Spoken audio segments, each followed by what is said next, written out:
go. I am very, very excited. On Periscope, on Facebook. Fantastic. Glad to hear it. And YouTube. Okay. Good afternoon, everybody.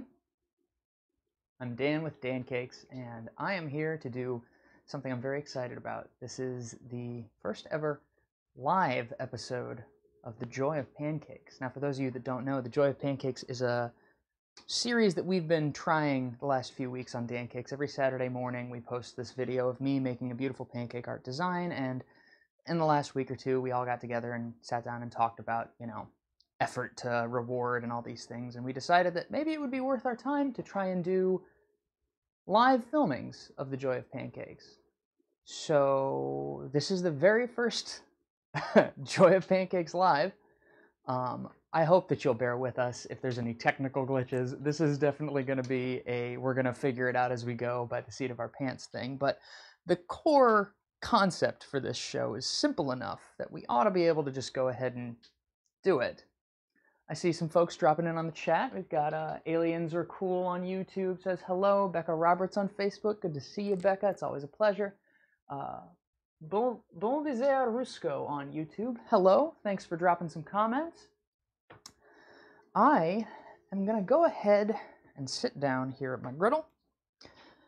For those of you who follow Dancakes or have dropped into our weekly request live stream on Sundays at 3 p.m. Central Time, this is going to be a little bit different because in the Joy of Pancakes, the concept is basically I take a prompt and then I freestyle a design as long as it takes me using the Dancakes palette here in front of me and see what I can pull off. And so for today's prompt, I wanted to do something related to Dune. Now, I don't know how many of you all out there are sci-fi nerds like I am, but there's big news in the sci-fi film community today because a trailer for Dune, based on the famous sci-fi novel by Frank Herbert, dropped. And it's a very beautiful trailer. It looks like a very impressive piece of art. And so I thought it would be cool, see if we could ride that algorithm, make ourselves some Dune pancake art. So I thought a little bit about how I'm going to do this. But at Dancakes, we always say mistakes are delicious, so I'm not going to think too hard about it. We're just going to get right into it, and I'm going to walk you all through the process as I make some Dune pancake art. Now, since this is freestyle, I'm not going to be doing any characters' faces. I'm not going to be doing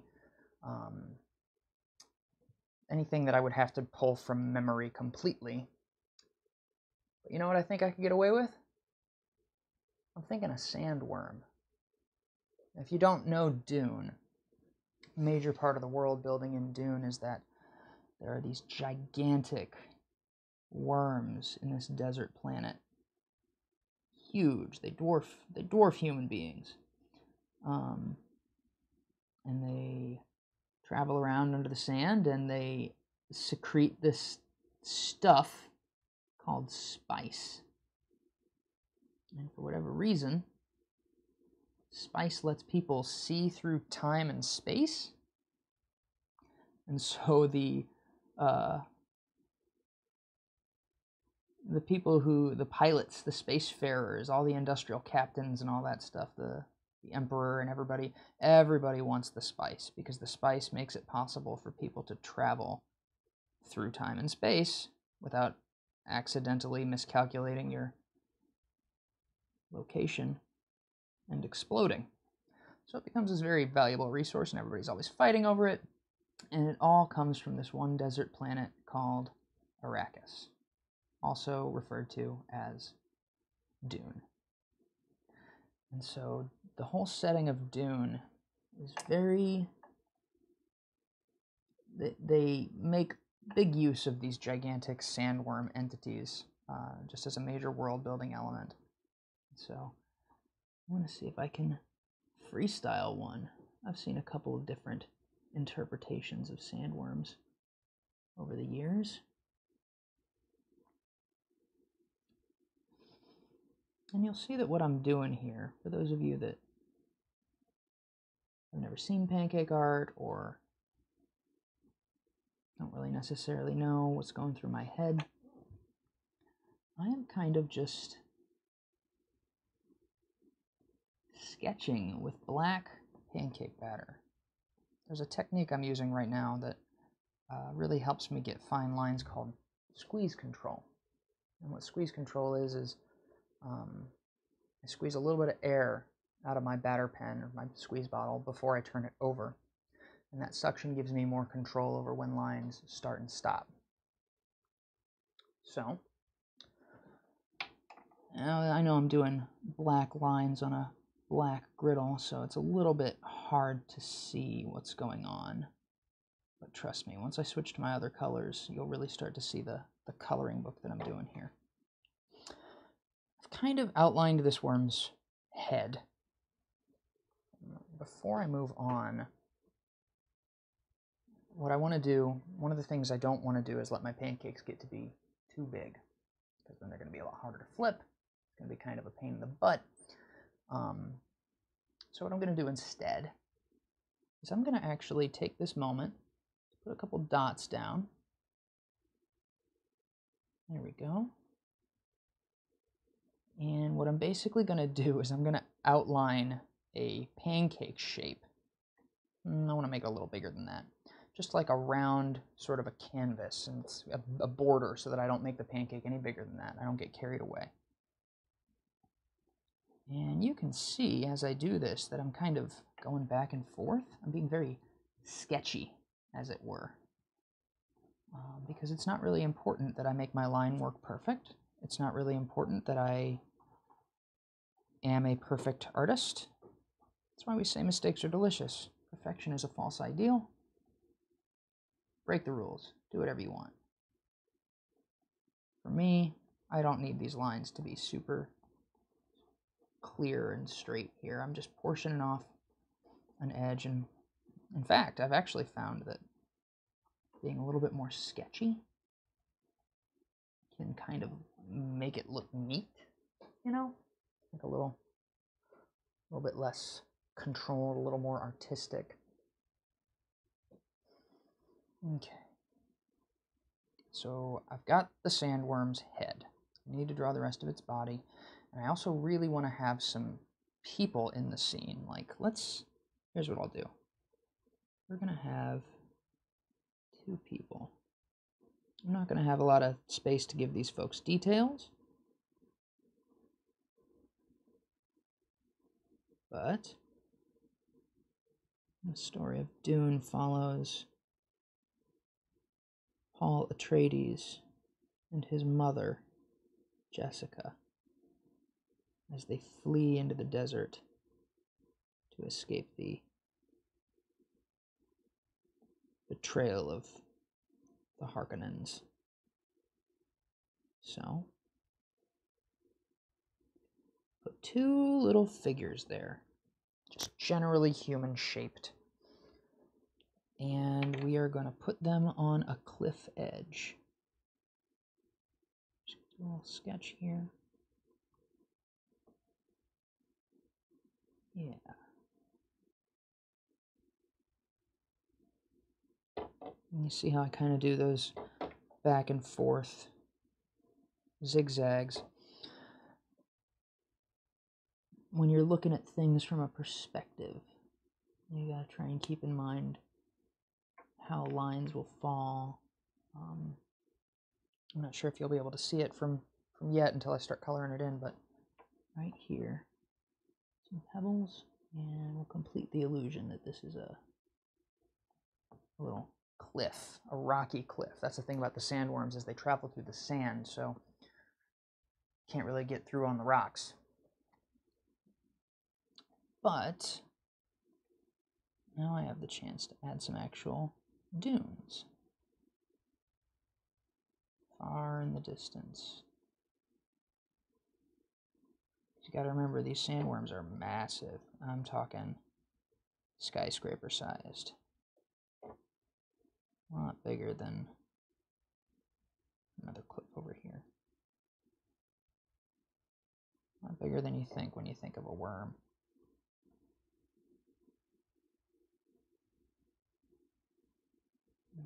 Some dust, some disturbed sand over here where the edge of that beast emerges. And now I'm getting into the background. I really need to exemplify how massive this creature is, so I want to try and make its body, it's kind of like looking at a giant snake from the front. So we're going to loop that up. I'm not sure. Actually, yeah, I really like that. I've kind of outlined its mass here, and now I just kind of add some texture so you get more of an idea of the direction that it's laying. Cool.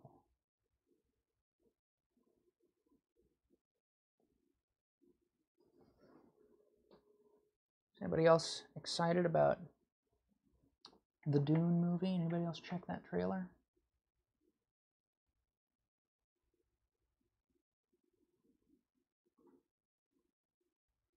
It's one of those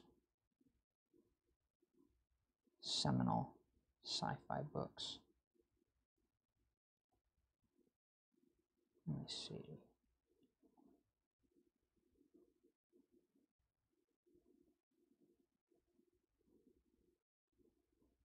All right.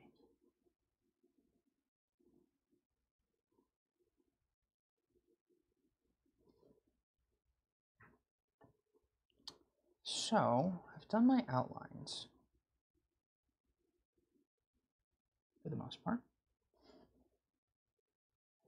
Next thing I want to do is I want to do highlights. And what highlights are going to do is they're going to take those dark lines and they're going to give them some values, some contrast, so that they're easier to see when I finish the pancake and fill it all the way in. I'm not really going to go for realism here. I'm going to go for more of a stylized, draw attention to certain things. Like I'm going to outline these two figures standing up here on this cliff. And I'm going to outline the stuff in the foreground so that it's a little bit more. There we go. And I'm going to come over here. And I'm going to outline the sandworm.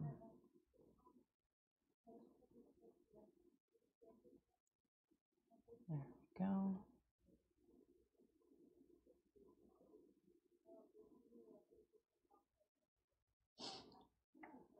Okay. I want to add a little bit of some swirls in the air behind this worm.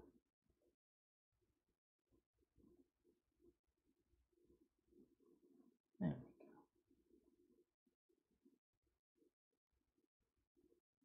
we go. Not really trying to do anything particularly realistic here. It's more that there's a very satisfying texture factor. And as I fill those spaces in, you get this fingerprint effect, sort of, where you got all these interesting little lines. And because I'm using my white batter, whatever batter I choose to color in around them will create this really strong contrast, and those patterns will hopefully continue to show. That's the idea anyway. I could be wrong. I really enjoy doing these stark patterns. I feel like it does a good job of communicating sort of the hazy, smoky effect I'm trying to communicate. As for the worm itself, I'm probably going to just do some highlights around some of these ridges, just to give it some more visual interest, make it seem a little bit more textured, ragged. The worms are supposed to have these big scales, and that's how they propel themselves through the sand, as they have like this weird locomotion. Well, the guy who wrote this book, Frank Herbert, he did a lot of pre-writing for this series, and I think it's one of the reasons that it's such a famous book. Took the time to figure out the freaking ecology of his fantasy world, and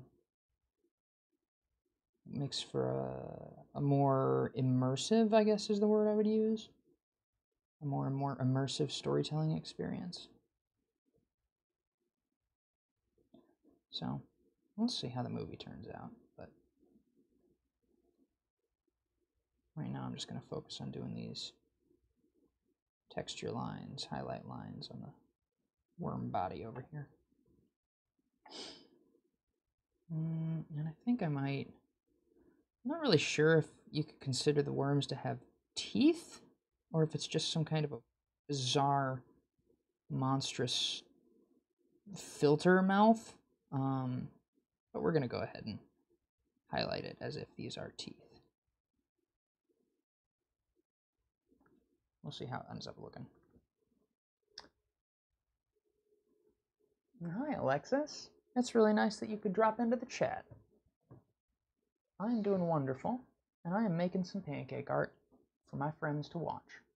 Right now I gotta make some decisions about what colors I'm gonna use. Let's see. I think I'm gonna use my plain and my tan and my gray for these cliff sides. I think we'll do a little bit of plain, not a ton, just a little bit.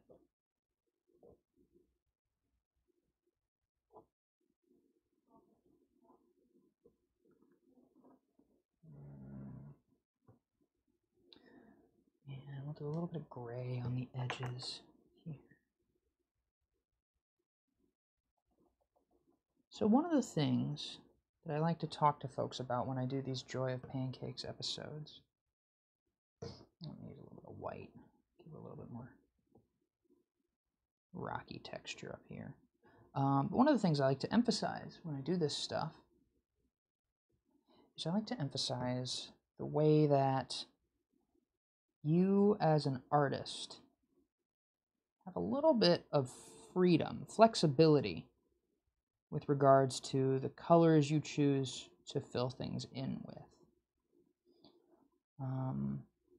I know that there's a tendency for a lot of people, myself included, to get a little bit perfectionist when you're trying to draw something, and I think that's part of the reason a lot of people convince themselves they don't enjoy art. The thing is, art isn't about perfection, it's about communication. And so when I come over here, I'm really trying to decide what colors will communicate best the ideas I have. So a desert, the sand might be kind of a pale tan, but I'm probably going to end up using some orange and some yellow and maybe even some red just to give it some life, some vibrancy, and draw out some of its golden hue. I like that phrase, draw out.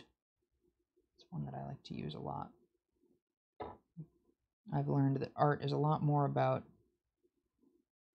pulling things out of what you see that aren't actually there than it is being perfect. I also love doing these highlight lines because I know at the end it's going to be very, very stark. And it'll do a much better job of communicating the shapes. Okay, I think I'm going to use... Here's what I'll try. I'm going to try brown, orange, and yellow as the colors for the sand. I appreciate you saying that, Becca. Becca on Facebook says, I love the way you've added texture to the sky. Yeah, I think that's going to look really cool. And I think also it gives me weird abstract shapes to color in with like other cool colors, blues, yellows, greens, all kinds of stuff. Like guidelines to create it. It'll make it look even more intentional than it was. It's all just pulling it out of my butt. All right, let's see. I think I want to do. I think this brown is a little bit too dark to do anything super compelling with these sand dunes, but I might be able to just get some like shading around the bases of the dunes, you know, and like the shadow of the worm might be a good thing to have darker. Funny thing about the color brown that a lot of people might not know is that brown is actually just dark orange. It isn't really its own color. It's just a darker orange tone. I watched a whole video on that. There's a gentleman who does this channel called Technology Connections. He's a very wholesome guy who breaks down all kinds of like engineering and tech over the ages, and did a whole episode on the technical attributes of the color brown. I was kind of surprised that somebody could make brown so interesting. What could brown do for you? Elmer Banorte on YouTube says, wow. Glad you're enjoying it. I'm doing my best to take a gander up at the comments from time to time. I get very absorbed in what I'm doing when I do this stuff. I am very much looking forward to doing more of these live. For a couple reasons. One is, then I don't have to edit them. But I also really like the fact that we're able to interact with and engage with our fans directly. The fans and friends and followers and nieces and nephews and parents and grandparents, everybody. It's just really cool to be able to share something like this that we normally just keep locked up and only publish like a very meticulous edited version of. It's really cool to be able to share this stuff with people as I'm doing it. And I'm really hoping that we can start doing it way more often. One of the reasons that we were talking about doing the Joy of Pancakes live in the first place is because, like, they release one a week, and they do kind of middling on YouTube, and it would be so much cooler to do it, like, after school every day, you know? Like, Trisha Killian, Dan is the Bob Ross of pancakes. That's my hope. I'm hoping to get to that point. I'm hoping that more people find out about it. I'm hoping that people tell their friends that we're doing this stuff live and say, hey, have you seen these guys? They go live like all the time, and they do these Joy of Pancakes things, and it's so charming and wholesome, and you can give them recommendations and talk to them real time. And I think that's part of the reason that I wanted to do more of this kind of content than doing the actual pre-filmed and produced versions of this, because like that's what Bob Ross was doing years and years and years ago. But I think that if Bob Ross could have live streamed the Joy of Pancakes, or sorry, the Joy of Painting, I think if he could have live streamed it, he would have. I think if he had this kind of technology at his disposal, he'd have been like, oh, what you mean I can show people they can be artists in real time? So we'll see. I'm gonna do orange for the fill on this sand, and we'll see how that turns out. I'm not sure, it might be a little psychedelic. If so, that's cool. Now, you can see that after I put down all those lines there, I can kind of go back over and not care quite as much about where my batter falls. So I'm filling in this coloring book, and the liquid nature of the batter does a lot of that work for me. Very satisfying. So now I've used these really warm colors for this desert. It would be really cool to do some cool colors on the worm, right? I mean, I don't think the actual sandworms in Dune are, I think they're sand colored, right? Like that makes sense with nature. You evolve to match the color of your surroundings, but nobody's paying me to do this. Nobody, I can do what I want. Oh, we got some other comments coming in. Dan Poppy on YouTube says, do you upload on TikTok? We do. Dana handles most of our TikTok curation, but we've put a lot of stuff on TikTok. In fact, the Chadwick Boseman tribute that you can see behind me next to the Dancakes sign, whenever the camera cycles back to it, is one of the ones that we posted recently that did really well. So yes, we post on TikTok. Becca Roberts on Facebook says, I'm actually sitting here working on graduate school homework while watching this. That is exactly what I was hoping would happen. I was really hoping that this would be the sort of thing people could just tune in and chill. Little Leaf says, fun, yes, bye now. Have a good day. Thanks for dropping in. Let me take this indigo and start illustrating some of the shadows on this sandworm. This is going to be very highly stylized because, like I said, I don't think the sandworms are actually this color. And that's fine. I think maybe what my subconscious mind is doing here is conflating the Shai-Hulud worms from Dune. Oh, and I got a little bit more of that sand down here. It's conflating the worms from Dune with the, there's a Dungeons and Dragons monster called the purple worm. Use some blue highlights. We're going to get some real pretty colors. I always like to try and use all the colors I have at my disposal whenever I do these Joy of Pancakes. It's a very distinct style I end up defaulting to. I don't always know how it's going to end up, but so far I've been very happy with the way they've turned out, and I see no reason why that wouldn't continue.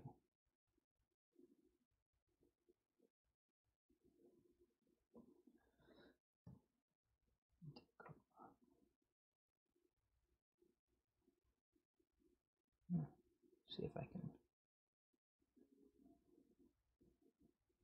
I'm very curious how the mouth will turn out. I hope it doesn't look like a big purple dingus.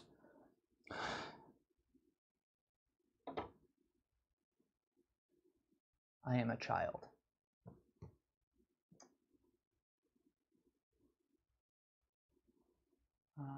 Kelly McPeak on Facebook says, this is so relaxing. I appreciate you saying so, and I am glad to hear it. Like I said, that was kind of what I was going for. And my hope is that I can get even better as we go. And there'll, I think in future episodes, there'll be different artists. Dana and Ben, I want to get both of them in here doing their own personal art prompts on the Joy of Pancakes. So far it's just been me, but we're figuring out the format, you know. You gotta have a game plan, you gotta have logistics, gotta plan things with your friends. Alright, so now I've done all my cool colors on the worm, and I did all but my red for my warm colors. I think I want to do red, yellow, and green for the sky. It'll be a very strange sort of... I think we're going to have the red... Where would the red go? Neapolitan. We'll see. We'll see how it goes. I'm going to do the red at about the midpoint. Actually, better idea. I am going to arrange my colors. I might not actually use green. Probably should have used green for the mouth, like it's the spice. Or maybe, here's what I'll do. I will do a green sort of aura around the worm. We'll see how that turns out. Like I said, I'm trying to come up with excuses to use all my colors. Okay, I used green. It's fine. Thomas Bell on YouTube says, hi. Hi, Thomas. Riss Houghton on Facebook. What about miniatures on Amazon? I'm not sure what you're talking about, my friend. So now what I want to do is I want to build up to the dark sky. So at the horizon we'll have this yellow. We'll do a couple of texture lines to sort of simulate fading. And from that, we'll do orange. Same deal. Just kind of fade it into the next color. And the next color is red. Got started on one side.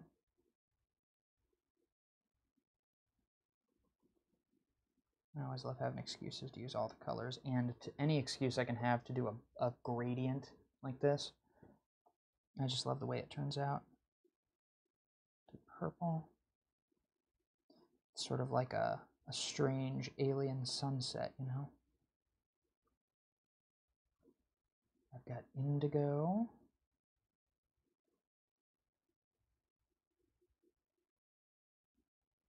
And I think instead of doing blue, because that would be lighter, well, I may as well. Let's see how it ends up looking. Let's see how that ends up looking. I think that might be pretty cool. The last thing I want to do before I go ahead and cook this pancake and flip it over is outline it with my white batter to make it pop. Riss Houghton, I'm not sure if I'm saying your name, Rice? I think in D&D the worm is poison or something along those lines. That's what you were talking about with the miniature, the purple worm miniature. That's right. I didn't understand what you meant at first, because I forgot I'd said that. But yes, I think it's poison, yeah. I think it's got like green dripping poison from its mouth. I grew up on D&D and had the Monster Manual 3rd edition, and yeah, purple worm was one of those big monsters. One of those like slightly more iconic. I think my favorites were the purple worm, the Tarrasque, which is like the boss monster, and what is it? The pseudo dragon. It's just like a little cat-sized dragon you can hang out with, call your friend. So, I'm going to turn this griddle on. I'm going to rearrange my batter here in front of me. If you feel like sharing this stream with any of your friends, now would be the time to do it, because I'm going to flip this pancake over in just a minute, and everybody loves that. So, it'd be super cool if you would just send it some folks' way. And even if you don't, doesn't bother me one bit. I am hoping to do this all the time, at least 2 or 3 times a week, in addition to our Sunday live stream. And, well, I guess it's just a privilege to have the tools to do it, have this stuff in front of us. If there are any, if you have any feedback for how we can improve this, for how we can make it more entertaining, more relaxing, if there's a scheduled time that would work better for you or your friends or your kids, or however you want to enjoy this best, we want to hear from you. And the cool thing about live is that you could tell me right now if you wanted to. Also, while this cooks, I'm going to give you the usual spiel. We got a minute here. We got to wait for this to cook through. All the tools that I'm using in this live stream are Dancakes pancake art tools. Everything from the griddle I'm using and the spatula that I'll be flipping this pancake with, to the batter pens I have in front of me. You'll notice that some of them are bigger than the others. I'm going to set these ones over here. Basically, the Dancakes pancake art kit includes the griddle, the spatula, the Dancakes fill bottle, and these 3 starter batter pens, which are slightly larger than the rest. And then, in addition to the pancake art kit, on our website we have the Dancakes palette expansion bundle, which includes not only 10 additional batter pens, but also the gel colors that I used to fill them. We've got a Dancakes 101 tutorial on our YouTube and our website in case you've never done pancake art before and you want to try and get into it. And if you want to follow future episodes of the Joy of Pancakes, you can follow along if you use that information. And I think also we're doing all kinds of cool stuff on Dancakes.com. We're getting ready to do a patron program, just really trying to make ends meet in the midst of this strange pandemic. We were an events company up until about 6 months ago when events just went away. So now we're just trying everything, seeing what sticks. And you can see behind me, we are actually preserving pancake art now, which I am personally extremely excited about. This is something we've been talking about for about 6 years, and we finally got a workshop set up to where we can consistently produce preserved pancake art pieces. They work great as gifts, wedding announcements, all kinds of cool things. Over the last couple weeks, I've actually had the opportunity to make a birthday gift and a proposal video for Lee, one of our other artists who's based in Phoenix. I got to make him the video that he proposed to his fiance with. So if you've got anything like that going on in your life, we would love to be a part of it. We'd love to work with you and make something that'll last forever. Alexandra Clark on Facebook asks, what pancake is this? Alexandra, I'm about to flip it over. Today's prompt was Dune, because the sci-fi movie just dropped its new trailer, and so I tried to draw a sandworm. I colored it a little psychedelic and goofy, but we'll see how it turns out. Kelly McPeak on Facebook says, I like how Joy of Pancakes is more of a detailed pancake than just cranking out tons of different pancakes. But I love Sunday lives too. I really enjoy the Sundays as well. It's nice to be able to make stuff for people, and it's also nice to be able to like show off a little bit, you know? So this is definitely something that I really enjoy doing, and I'm hoping that if we can continue, people really respond well to it, and if folks want us to keep doing it, that we'll be able to build this up into something that people come to look forward to. My dream, you know, and this is a live stream, so I'm just talking out of my butt right now, but my dream is to get to a point where we can do it every day at the same time, just because I know when I was a kid, I would watch the same show every day at 3 p.m. when I got off of school, so maybe it can be something like that, something that people really vibe with and look forward to on a daily basis, at least on weekdays. This pancake's ready to flip. Are you all ready to watch it? Because I'm ready to flip it for you. Let me wait for this to go to one of the actual griddle shots. Dana just popped in and told me that there's a very cool video about to go up on Instagram and Facebook and stuff. I'm about to flip this. Y'all ready? 3, 2, 1. I give you Shai Hulud. May his passing cleanse the world. Yeah, it's nerd stuff. Don't worry about it. I am really happy with how that turned out. That's kind of what I'm talking about with the... You notice how I went back over a lot of my line work with white batter, just to sort of really pick it out and pull that to the front so that it really shows up. It makes it pop a little bit more. Yeah, look, it's Paul and his mom. They're like, sandworm. Having those folks in the foreground, I think, makes it look a lot bigger. All right. I'm going to take a quick little picture of this. Dana, Becca says hi. Hi, Becca. Dana says hi, Becca. Let me see if I got a good photo there. I might need to clean off my lens. Hold on a second. See, all this stuff would get edited out normally, so y'all are getting behind the scenes goofiness, behind the scenes nonsense. These are the jokes, kid. Take a nice little photo of that. So, we are going to preserve this pancake, and it's going to end up on the wall back here, and you'll see it in future episodes. We'll probably be selling it on Dancakes.com. A lot of our stuff we auction. I'm not sure if we'll just set this at a fixed price or what have you, but if you want to have this Shai Hulud pancake on your wall, you might be able to do that. I'm going to go ahead and plate this. All right. Oh, it's on me right now. I'm going to show it on the overhead camera one more time once the camera switches again. It's set to auto so I can run the stream by myself. Because I am new at this. Please be nice. Let me see. Jimmy Brendel on Facebook says that's amazing. Alexis Weathers on Facebook says wow with a thumbs up. The Noodle Princess on Twitch says beautiful. I very much appreciate your feedback, everyone. I will be trying to do another The Joy of Pancakes stream on Friday, same time, about 3 p.m. Central Daylight Time. So if you would like to be a part of that, and I'll probably even take a prompt from y'all next time instead, so you might get to help me figure out what I'm going to make. If there's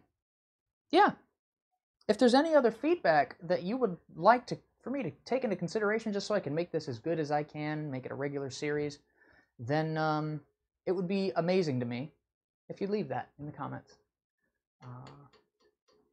Wella Wella Kelly on YouTube says, what if there was background music, like a light, simple thing, like a lo-fi type of deal? I think that's actually a really good point.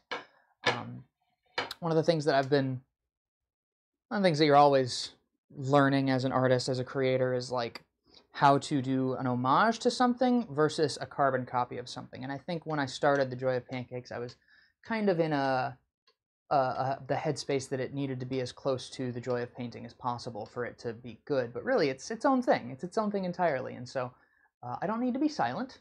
I don't need to be super ASMR-y with the way I talk. I just need to share it with y'all and do my best. So I think we probably will do some lo-fi ASMR stuff.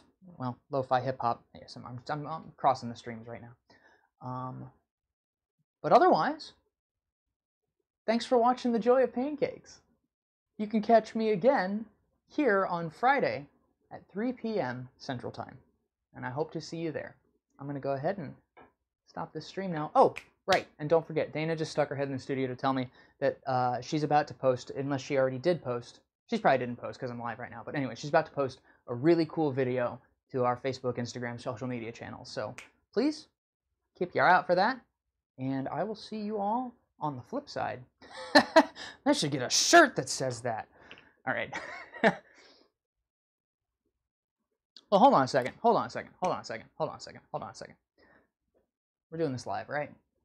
Becca Roberts on Facebook says, I would love if we could see more than one long-form pancake at one time, though I know they can sometimes take a very long time to do.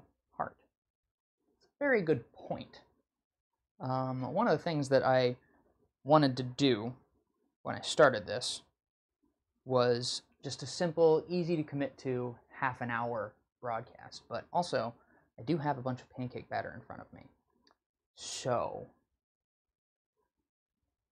give me one moment. One moment. I want to make sure I'm not going to mess up any of Dana's posting schedule things. Because if I am, then we'll just do this another time. But if not...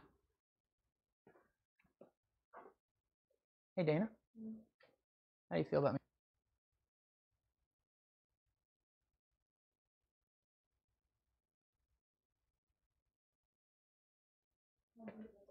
All right. All right. So I'm not going to step on anybody's toes doing this. You guys want me to do another pancake? Because, kind of want to. Right? Like, they're not hard. I mean, well, for me. I've been doing it a long time. Becca, why don't you go ahead and give me a prompt? And when I say a prompt, I don't want you to tell me, like, oh, make Goofy. Give me, like, the things I've been doing with Joy Pancakes, or things like, I did Crystal Palace was one of the ones I filmed recently. We didn't publish it yet, but I ended up taking it a completely different direction. Just give me a phrase or a word or a concept that has imagery in it, and then I'll kind of go ham. I'll kind of just cut loose and do my best. And we'll see what happens, right? Like, what's the point? What's the point of going live if you're not gonna, like, mix it up? How about I mean, really anybody if you want. Once I have a prompt that feels good to me, I'll shout you out and I'll get started on it. But I think, I mean, I trust myself to do pretty good at most of these. I mean, I've been doing impromptu pancake art for hours at a time for the last 6.5 years, and so if I can just make this live streaming thing work somehow. A question for the audience, for all y'all that are engaging with us, because I see we got Purple Anubis, the Noodle Princess, Becca, Wella, Jimmy, Trisha, I'm Blake. It's really, really cool that y'all are dropping in here. I guess my question would be, if we did a membership program, well, like a patron program, for $5 a month, would you, like, support us while you're thinking about your prompts? Geodesic Sky, that's a good one, Wella. Purple Anubis says a pandemic pancake. I don't know, it doesn't feel right to me right now, honestly. Becca Roberts, big fan of fantasy and sci-fi. Love that you did Dune. Jimmy Brendel says Stranger Things. Can't quite recognize what those emojis are on... Folks want the pandemic pancake on Twitch. Oh, Twitch. Let's see. Pandemic. Geodesic sky. I like that a lot. Geodesic sky. What does geodesic mean? I know what a geodesic dome looks like, but what does geodesic mean? Geodesic etymology. Well, yeah, I'm the nerd that looks the etymology up first.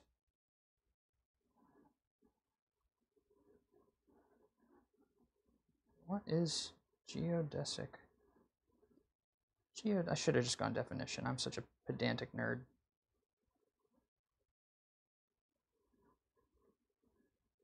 Relating to or denoting the shortest possible line between 2 points on a sphere or other curved surface. I do know what geodesic domes look like, though, so we'll just wing off of that. And Jessica Sykes on Facebook says, I love dogs and octopi. Arapai on Twitch says, I want to see Marie from the Aristocats. I am going to go with, for my next pancake, I think what I'm going to do is I'm going to do an octopus inside a geodesic dome. Let's see if I can pull this off. Because I love, personally, when you said octopus, I love octopi. I think octopi are one of the coolest animals. They are so much more intelligent than I thought they were. All right, let's see here. The first thing I'm going to do for this one is, I think, I am going to draw the octopus first because it's going to be in the foreground. So let's go ahead and, let me see. Octopi have very peculiar head shapes.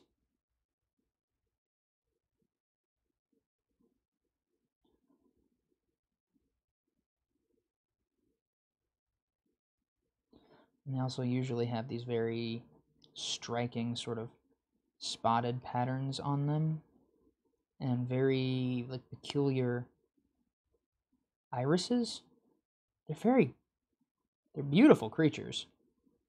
And I love how like rambunctious they are, you know, like because they're so smart. You hear people who work in aquariums talk about how like the octopi will sneak out of their cages at night or get in a habit of shooting a light that they don't particularly appreciate with like a water gun. They'll just blast the light so that it can't shine in their face anymore. Like, no, leave me alone. I'm an octopus. I love the idea of like if human beings were to accidentally undo ourselves, which we seem to have no problem leaning into, I like the idea that octopi would one day evolve a society. Because, like, from what I understand, basically the only reason that they don't already have a society is that they're not particularly social animals. They could be smart. If they were inclined to work together, they could probably, like, build simple structures and that sort of thing. So I think it's really fun to think about other forms of intelligent life.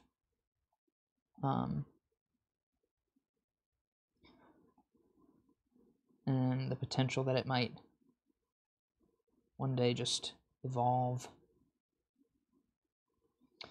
Let's see.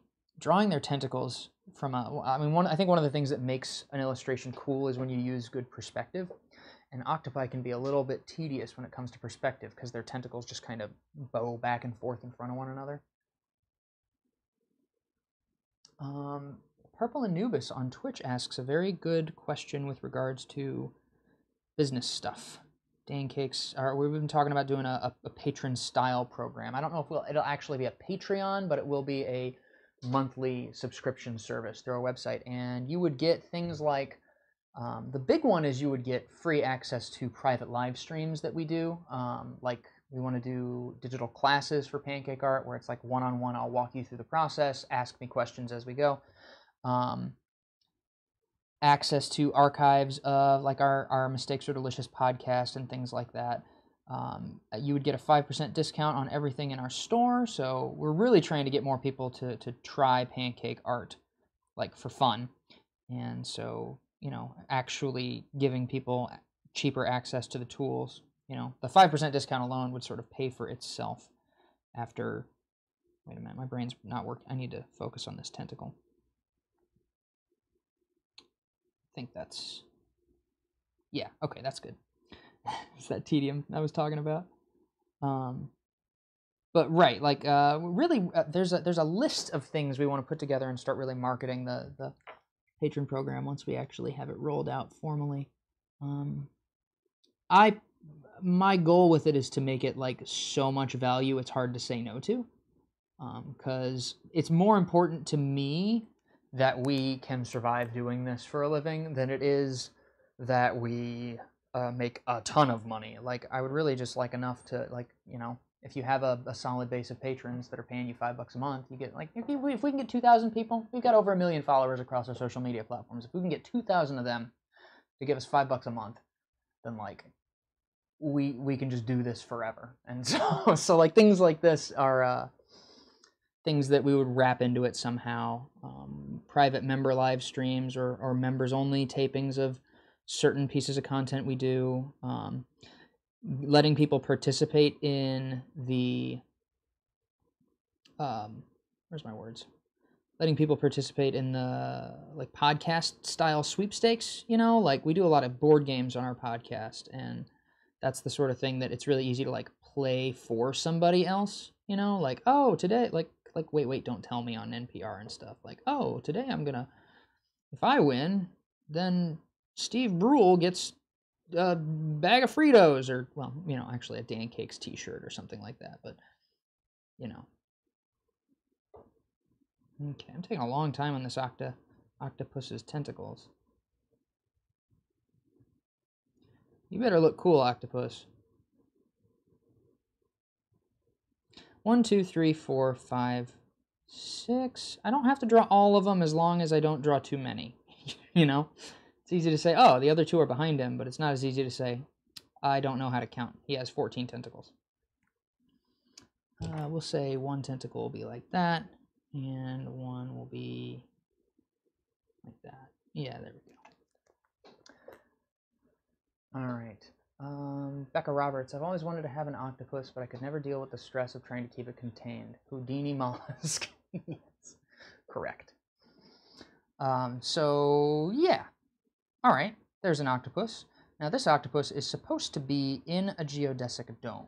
So, how am I going to do this? There's a couple ways I can do it. I could stylize the dome, or I could cut the dome off so that you can't really see the sides. And I think that's what I'm going to end up doing, because it'll be a little bit more... It'll look a little bit more like it's in a proper setting if I don't exaggerate the dome too much. So I'm going to do that thing I did last time, where I outline the whole thing. And you'll notice that I'm kind of overlapping the tentacles a little bit with this canvas size. That's intentional. One of the tricks I learned back when I still did comic book stuff. I used to do my own like indie cartooning comic book self-published things. But back when I used to do that, I found that there's a really cool thing you can do where if you have a character break the panel, like emerge out of it, it makes the whole composition of the piece look a little bit more interesting. So I'm actually going to cheat a little bit here. I normally do freestyle here, but I kind of want to I want to look at a geodesic dome for reference. So if I remember correctly, they're not necessarily all identically shaped. Looks like they can be. A lot of triangles. The Epcot Center. Stream immediately gets taken down by Disney. Alright, let's see here. I kind of it feels a little bit like this is going to end up looking like it's just like it just wandered into Sandy Cheeks' house on SpongeBob. Like, what are you doing in here? Oh, I'm visiting. Do a nice little hatch.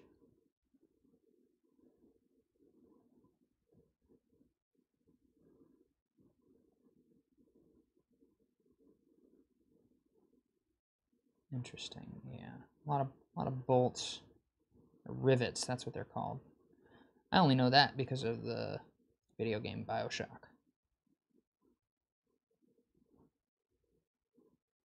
That and Fallout, Rivet City. Perfect freehand circles, says Arapai on Twitch. Oh, you know, it's not that perfect. It's not completely perfect. How do I want to do this? I'm going to do it this way, rather, because it looks like a lot of these, the way that they're built, it's not, it's like light material that's actually doing the heavy lifting here. So I'm going to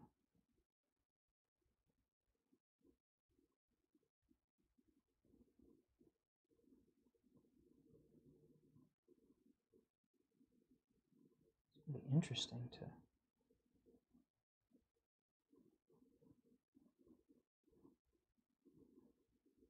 try and outline as much of this as I can.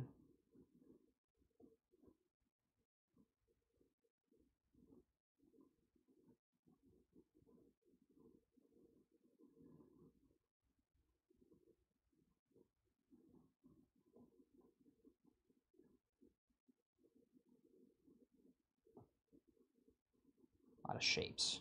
Anybody who knows me or has ever seen any of my notebooks knows that I am constantly drawing shapes. And not for like art practice or anything. I'm just personally obsessed with sacred geometry. Like the flower of life, the seed of life, all those. That's why I wear this doodad around my neck. It's a lot of things you can do with triangles. You can blow somebody's mind with triangles, man. I've seen it happen. Okay. Let's see. I'm gonna do some bubbles. Yeah. Over by the airlock here.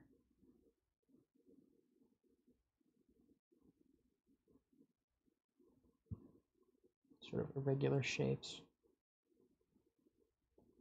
Well, I actually think now that I've drawn those white lines, it might make sense for me to do some struts, some black lines over and around these.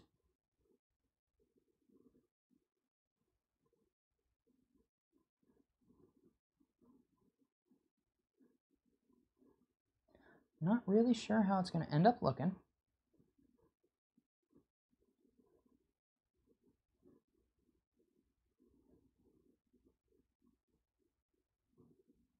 Especially since I'm being a little bit inconsistent with it. Becca Roberts says, swirls are my go-to when doodling. Something about the movement really inspires me. Swirls are extremely satisfying. Very, there's a lot of, like, Neolithic Celtic art built around swirls. A lot of spirals on the walls, carved into the walls at Newgrange. Just like this gigantic tomb hill in Ireland.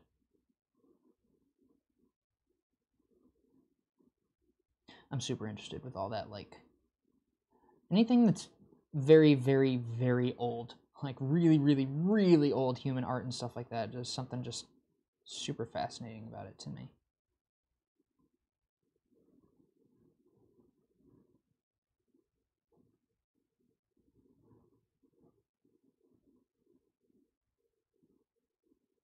I will tell you, folks. I mean, I'm just kind of talking off the dome.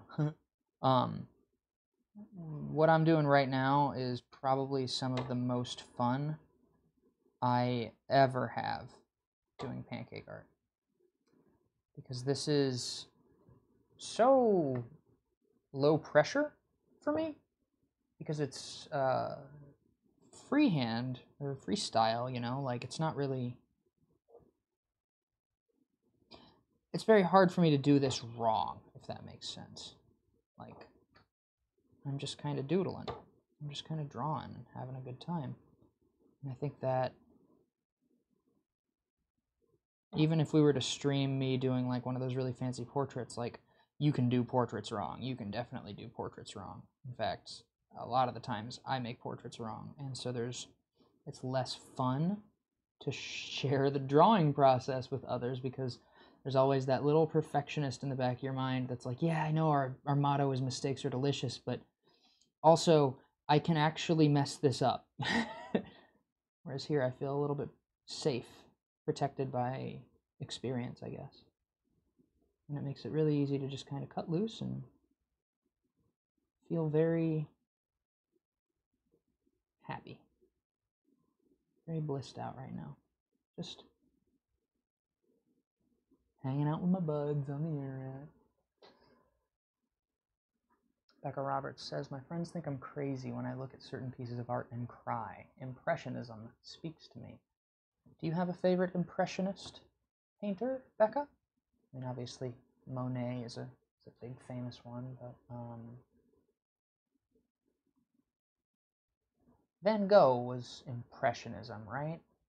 That counts as Impressionism. He had such a distinctive style. Van Gogh. I'm sure if I'm saying that right. I never say artists' names right. Okay. I'm going to go back with my white and I'm going to outline this octopus. Because once again, I really like that pop art effect. And honestly, probably would have been better if I had not connected that background line right there. But fortunately, I am a professional. Oh. It might not be perfect, but it'll be a little bit more clear than if I hadn't done it at all, I think.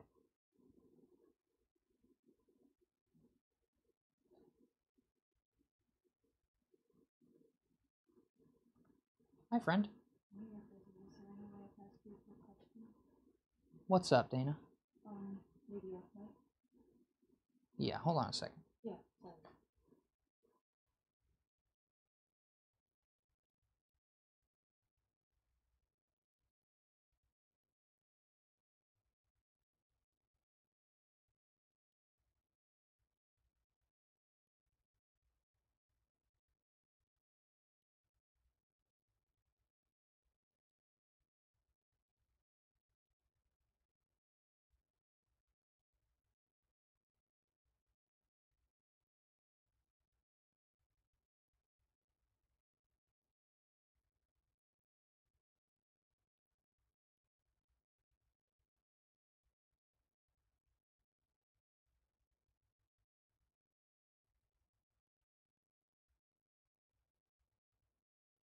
All right.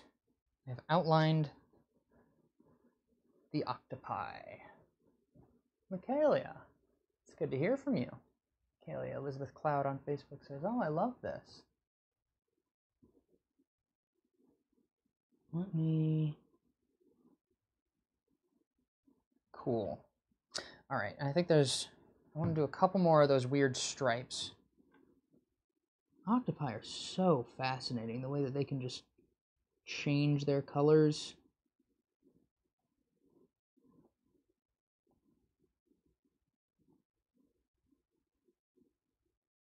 I'm just going to try and emulate that pattern across some of their arms just to give it some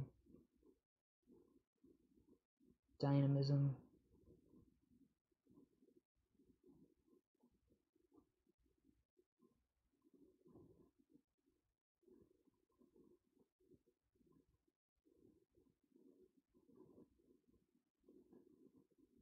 There we go.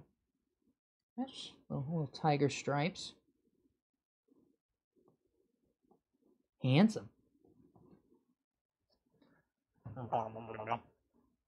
Becca Roberts says, Van Gogh, though he's the most famous one, he, in my opinion, inspired many future artists to add movement in their art pieces to things that normally wouldn't have movement, like the sky and wind. That's what I love more than anything in an art piece. Yeah, that's a very good point. And that's, yeah, you're absolutely right. Like the drawing of wind that you can't see. I mean, it's very satisfying. His paintings are crunchy. Like, you literally, there's so much texture, so much information being communicated. Let's see. We're gonna give this octopi green eyes, maybe. We'll give it a little blend of colors.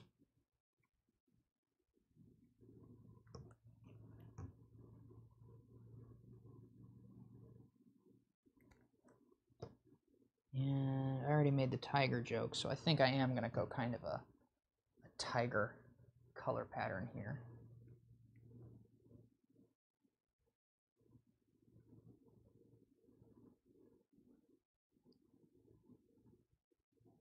I also, one of the things I do want to illustrate, even if it's just a little bit, is the suckers. You can usually get away with just doing a couple of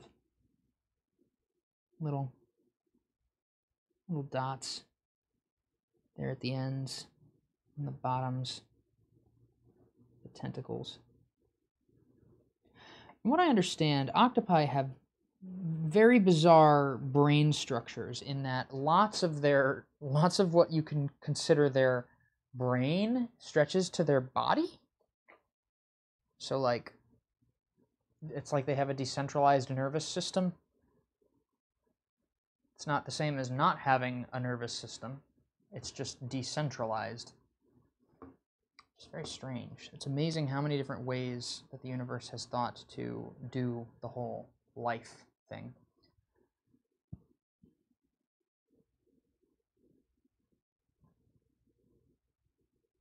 Oh, right. I want to do some more of these weird dots here. A lot of these dots can make some really interesting visual textures.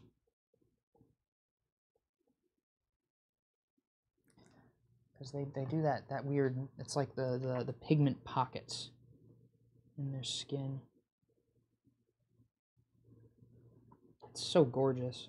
They're such beautiful animals. I think I've said that about 14 times this pancake. Can't help it. Can't stop, won't stop. Octopi squad. Octosquad. Squoctopus. Cloctopus? Anybody got any good octopus puns out there? Anybody? Octopuns. I'll do the underbelly parts. A little bit of yellow, a little lighter.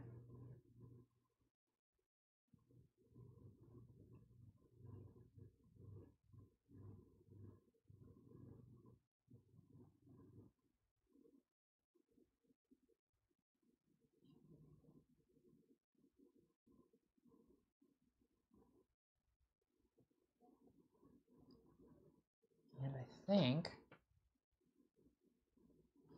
I'm going to go ahead and fill the rest of this octopus orange.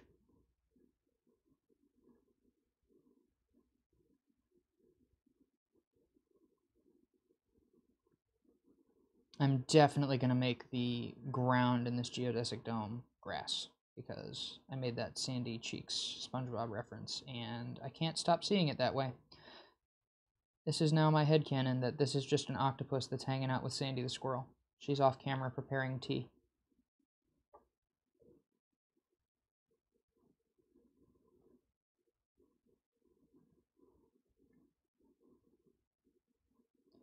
Where we're going, we don't need rules.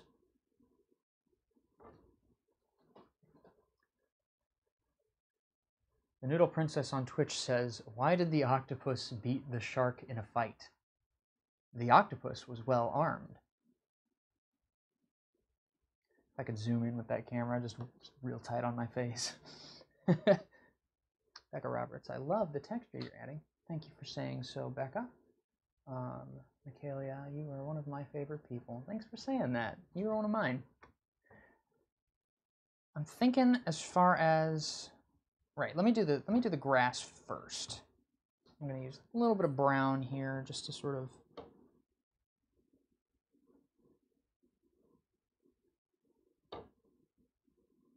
a shadow under the octopus. And some squiggly brown, like some dirt patches. You know, I mean, nobody has perfectly manicured grass, especially not 1,000 leagues under the sea. I find that grass always looks a little bit nicer when you give it some yellow highlights, just some very gentle sort of. It's almost like I'm just adding this for the texture effect, right? Call me Pango. I'm communicating the texture of the grass. The motion as it sways in the sea breeze. Actually, it wouldn't do that, would it? I'm literally just saying words for no good reason. Are you not entertained? Okay, set that down. Let's fill this in.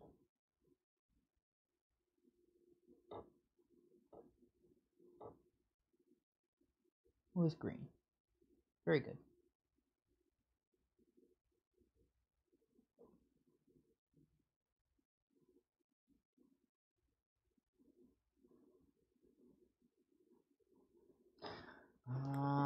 And we're going to grab our gray. I only used a very, very little amount of gray in the last one. So we're going to outline this hatch door here.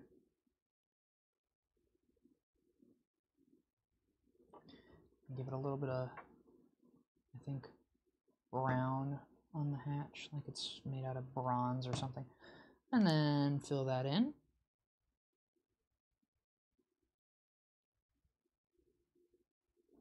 And now, am I going to just go back to what I did before and just do it rainbow all the way up? Let me think.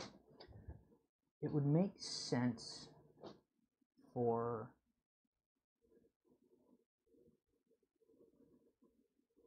Well, let me think.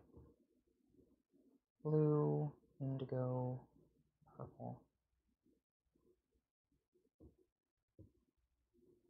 Maybe I'll try something like that. That's a little bit odd. I don't know if the gray lends itself to that super well. I'm trying to make it so that it seems... I'm not sure if I should make it darker towards the bottom or towards the top, because towards the top, there's more ocean above you. But the light would also be coming from up there. Space. Wella says space sky. Wella wins this time around. I already put bubbles there, but you know what? Those are stars now. Stars and planets far away. Put a little line across them, like Saturn.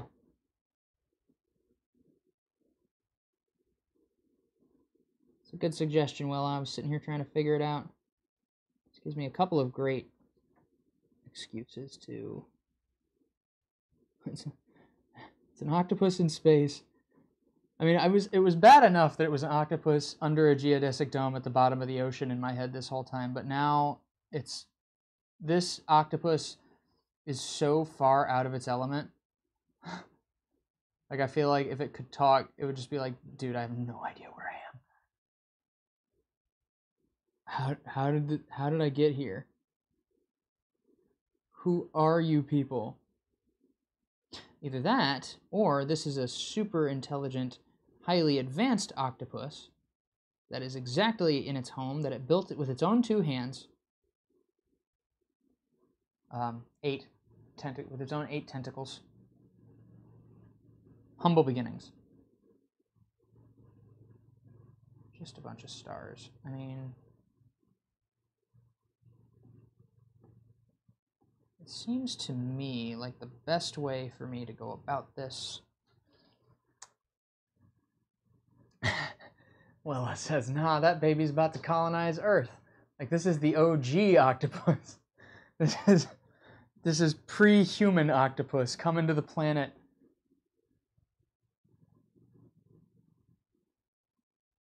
Is that where Sandy Cheeks' house came from? Is she like a weird squirrel hermit crab that moved into something else's lodgings? Anna the hyena on YouTube says, every time you guys say space in the comments, I think of Space Core from Portal 2. You know, what's a shame is that I haven't actually played Portal 2. I really need to. I've heard so many good things about it. So that goes over my head. But, space. Alright, there are some tricks to this. How am I going to do this? I think the first thing I'm going to do is I'm going to take my gray and I'm going to gently outline these geodesic squares or triangles. Maybe not even completely. Maybe just a certain orientation of them so that it communicates that they are there, that they have substance. Then, there's this really cool thing I like to do when I illustrate space-related scenes. I like to just do, like, nebula clouds, you know? Like, I will probably go over this space with purple and maybe a little red, or maybe purple and orange. That would be a good combo. Like it's just space gas floating out there like a nebula. I always really liked that.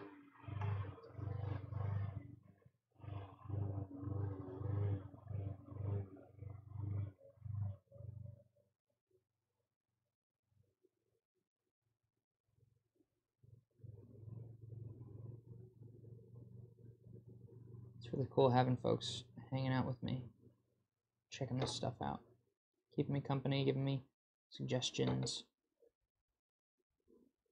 I think I prefer this format for a lot of reasons, but I think one of them is that, like, now y'all are a part of the art, you know? Like, you gave me the prompt, so if and when we post this later, you're gonna be like, I told him to do that, and he did it.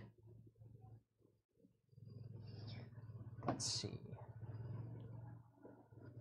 Here we go. It's purple time. Ready for purple time? It's purple time. Trick is to just sort of do these gently meandering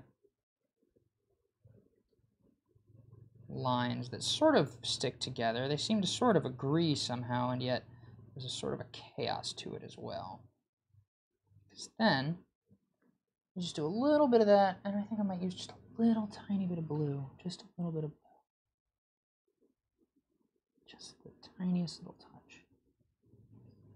Because then I'll go back, and everywhere I didn't just fill in, I'll fill in with black.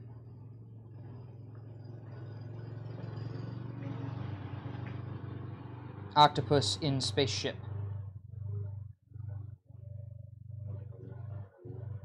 It's like a band name.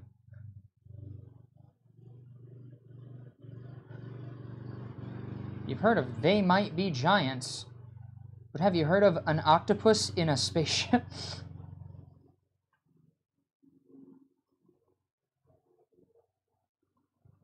Purple Anubis says, thanks for doing a second pancake. It's my pleasure. I hadn't even honestly, like, I went into this assuming I would do a pancake and be done with it, which is kind of how we do the Joy of Pancakes when we film it and edit it, is it's just I make a pancake. You can turn the thing on and watch. But it kind of changes into another beast when you're doing it live and you've got extra batter, nowhere else to be, and people are just like, hey, I hope you can do another one. And I'm like, it's hard for me to say no, honestly. Jimmy Brendel on Facebook says, I want to get my daughter a kit. I was just looking on your site. She loves to draw. Obviously, I'm going to tell you should go ahead and get it. But if you do get it, let me know, because I would be super stoked to help people learn to do pancake art. Obviously, we're going to be doing more stuff like this, but yeah, I think it's really cool to, I will say, I'm not a parent yet, but I think as a parent, it's probably more important to you that it serves your daughter's growth, right? Like as a person.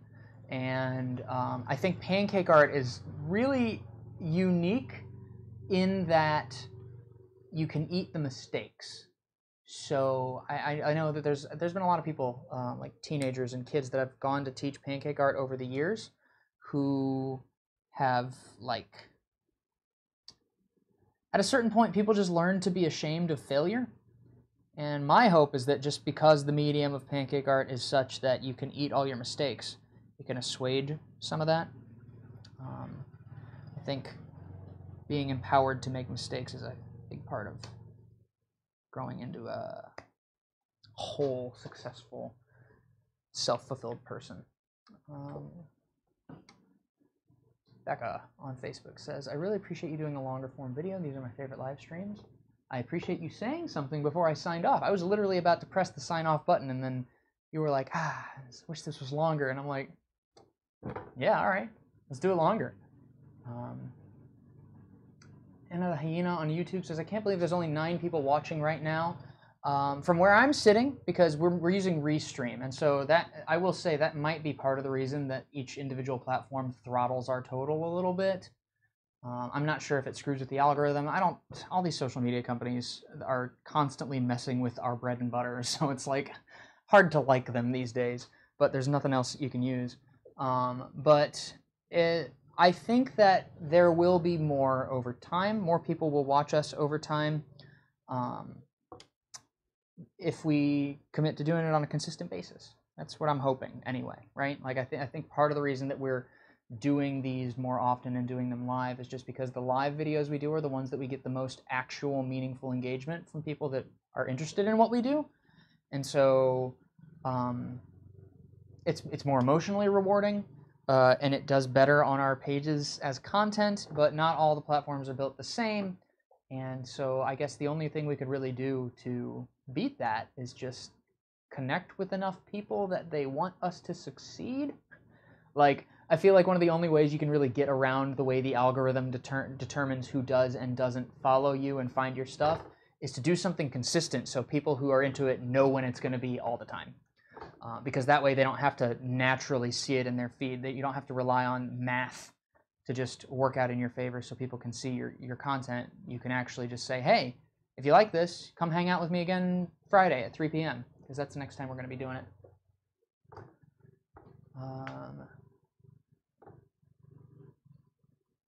Where are we at? Jimmy Brendel on Facebook says, thank you, I definitely will message you and let you know. She always likes me making my style bunny pancakes, and she likes trying to do it as well. That's extremely wholesome.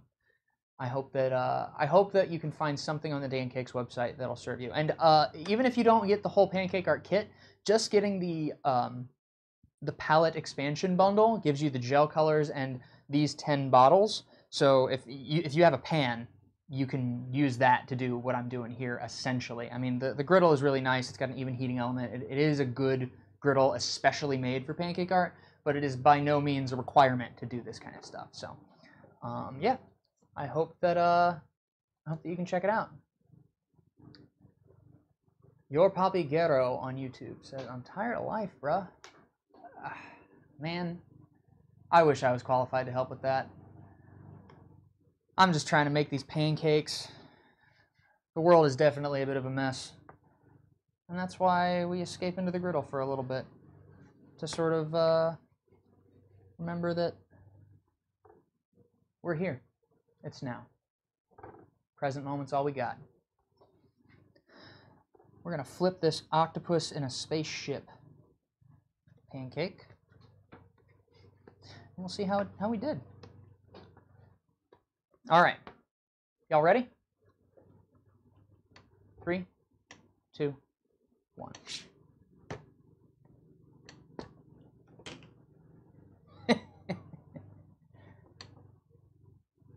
I like that.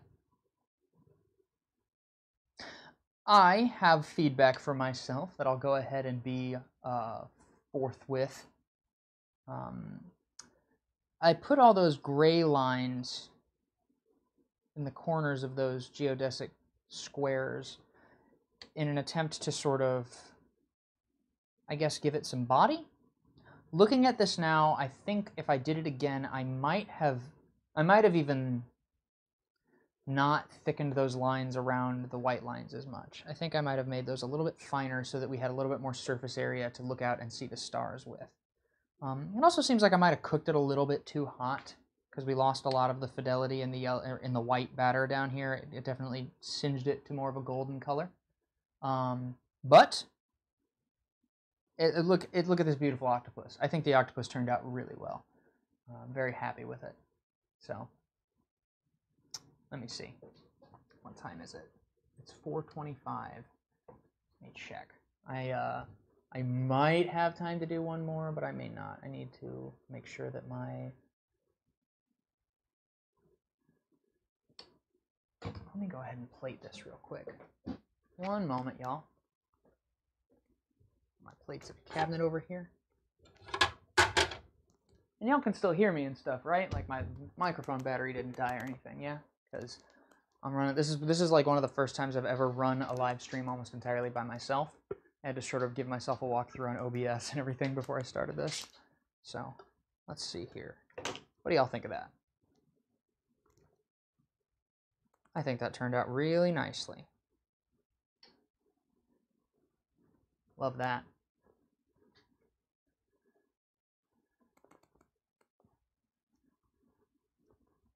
So these are the two that I've made today. You can see that I definitely have cultivated sort of there's a Joy of Pancakes style that I really rely on when I use the Dancakes palette. It's a little bit, it's kind of storybook, comic book a little bit. Firm lines and stuff like that. Let's do one more. What do you say? Let's do one more. Let's do one more pancake. Give me a prompt. If you're in the chat, if you're checking us out on Twitch or YouTube or what's the other one? Periscope, wherever you happen to be tuned in, Facebook. Give me some imagery here, something to work with. The last one was a combination of an octopus and geodesic sky. Your Papi Guerrero on YouTube says Pokemon. Okay, all right. We could do something Pokemon related. I don't want to do a particular Pokemon because the part of the thing I'm trying to do is I want to do. Well, okay. You know what? I don't really need to impose too many rules. Like y'all want what y'all want. So let's see. Ninetales. Ninetales is actually a really good one. Well, hold on. Stained glass style. That's an interesting idea. That would lend itself very well to what I'm doing. If it's all right with y'all, because I had two people on YouTube make Pokemon requests, and I don't want to say no to that, but there was something I wanted to do when I came in this morning, and I kind of switched it out to do Dune, because for whatever reason I thought it would do better on the algorithm, because, oh, it's a keyword, but, you know, we've only had 30 people watching, so clearly I'm barking up the wrong tree. Let's just make something for y'all. Here's what I'm going to do. I'm going to make a stained glass, because was it Becca that said? Becca said a stained glass style. Your Papi Guerrero on YouTube said Pokemon, and Anna the Hyena said Ninetales. I really wanted to do Moltres, because Moltres is a phoenix. It's based on a phoenix. It's the legendary Firebird Pokemon. And I really like the symbology, the symbolism of a phoenix, because, you know, I've had a couple people leave comments on a couple of different platforms here about, you know, being upset or like the world is stressful. And I think that's why I like the phoenix symbolism so much, because what do phoenixes do? Well, when phoenixes burn down, they are reborn. And that's how I like to see what's going on in the world right now. I mean, maybe it's wishful thinking. Maybe not. What I do know is that good things only happen when people believe they're possible. So, with that in mind, I'm going to go ahead and I'm going to make a Moltres stained glass. How to make a stained glass of anything. I've never done that. I'm going to cheat a little bit here and look up I'm just going to Google stained glass and see if there's anything I can learn from just taking it. Okay, yeah, so you take the big shapes. So it really kind of seems like I'm just going to be doing what I would normally do, except I'm going to add some extra black lines to portion things off and color it in that way. Okay, I can pull that off. Let's go right ahead.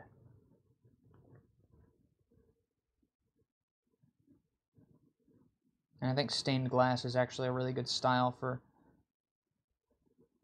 pancake art in general, because it has such bold, intentional lines.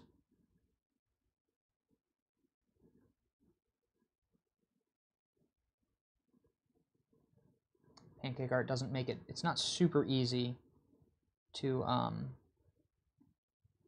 blend colors. Like, you can do it, but you have to, it takes a lot of patience, because you have to sort of add and mix colors as you go. Dana, our other artist Dana, is actually very, very good at doing pancake art color blending, because she's very patient with it. I'm not a very patient person when it comes to that stuff. And I could be better about it, but it's one of my weaknesses. My weaknesses as a person is that I get really impatient. It's funny how in certain contexts impatience can actually serve you, though. Like, I like to think, and maybe I'm just giving myself reasons not to be better at life, but I like to think that when I am impatient, a lot of times it's because I'm not doing what I want to be doing. And, sometimes there's, you got to do what you don't want to do to be, you got to fulfill your obligations, be a person of your word and all that. But it also gives me a hint, I get big red warning flags when it's like, hey man, this thing that you obligated yourself to do, like, this ain't for you. Maybe don't sign up for this again. And that form of impatience has actually served me in the past. It keeps me from getting into situations that don't end up making me feel fulfilled or happy.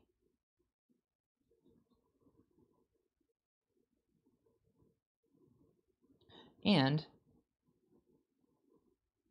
I've found ways around it with regards to pancake art. And so, what I'm really trying to get at is that it's good that this is a stained glass style, because now I don't have to be patient in a way that I'm bad at. Got my colors. Don't gotta mess with the colors. The colors are the colors. I got the colors.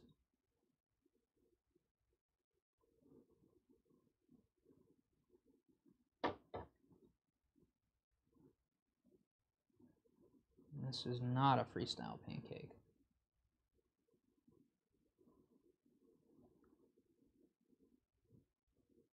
But y'all are having a good time, and I'm having a good time too.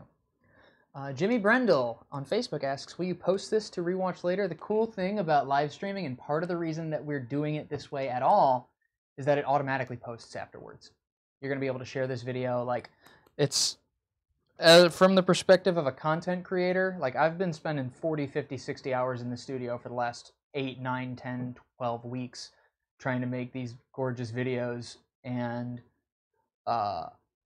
when we realized we could just live stream them and not have to edit them at all, it's like, what are we doing to ourselves? So, yeah, this will be posted to be rewatched later, and if you have trouble finding it, there will be a post on the dancakes.com website where you'll be able to watch the whole thing. You can scroll ahead past all the parts where I talk if you just want to see the flips, or if you just want to watch it just because it'll be perfectly watchable content. Just an hour of me hanging out, talking to my friends.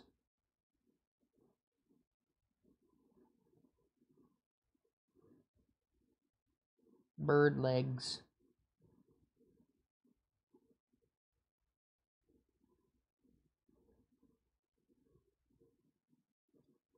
Wonder if I can. Let me see here.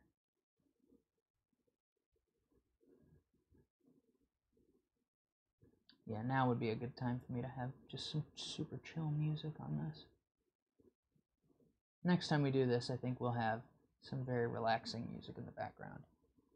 I'm going to see if I can curate it a little bit. I know that on the Sunday live stream, we just kind of do like a royalty-free top 40 vibe. I don't think that would fit with this very much. I think we want something relaxing. I think lo-fi hip-hop would actually be ideal.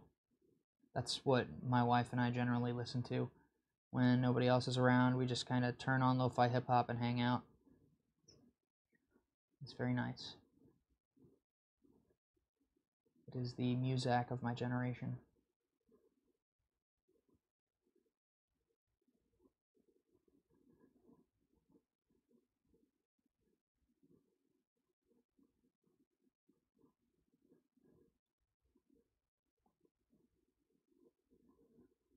Let's see.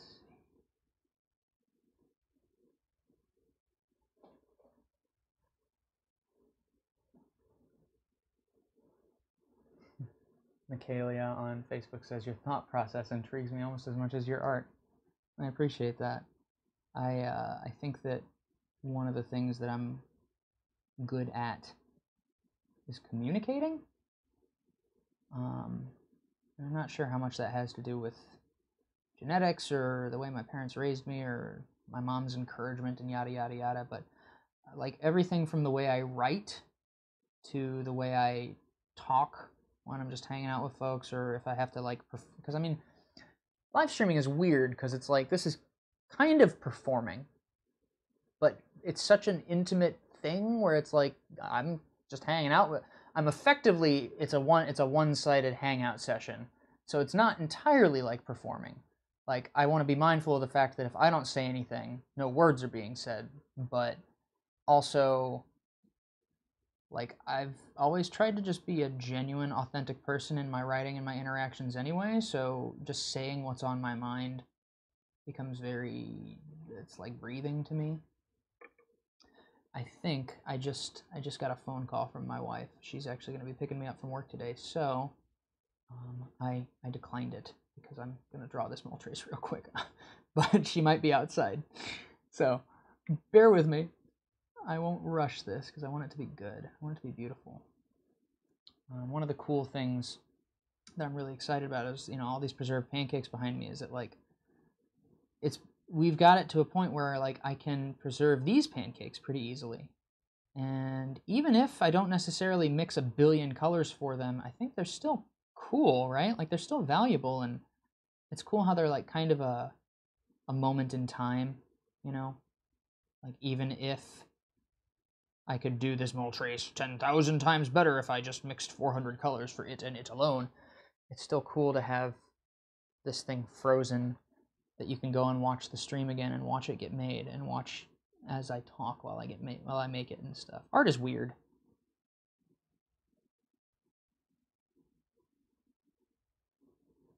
Let's see here. Long leg, chicken leg.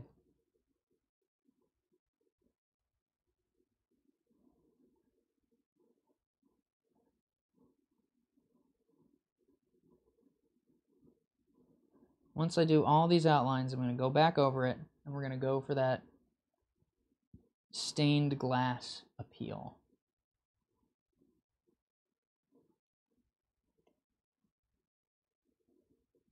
I think we just got one more thing.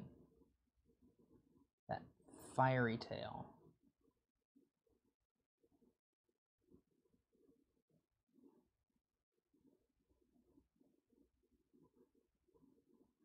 Fire's fun to draw. Just a lot of squigglies and points.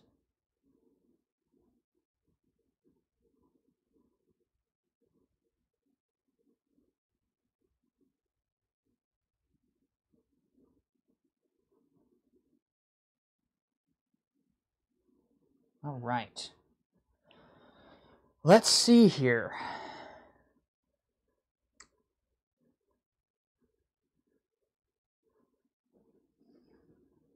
I think the best way to do this is to pick the color zones, like the spots where there's a highlight, and outline those.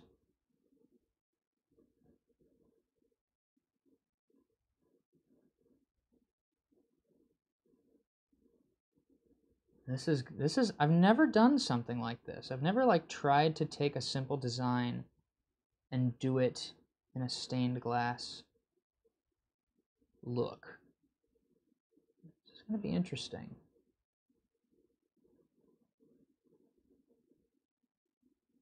So yeah, I think the best way for me to do it is to just say, okay,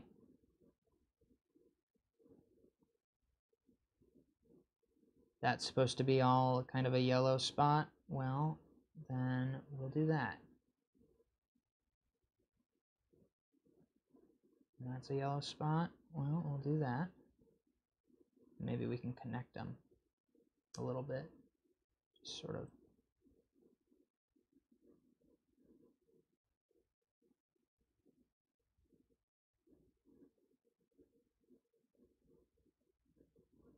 Weird.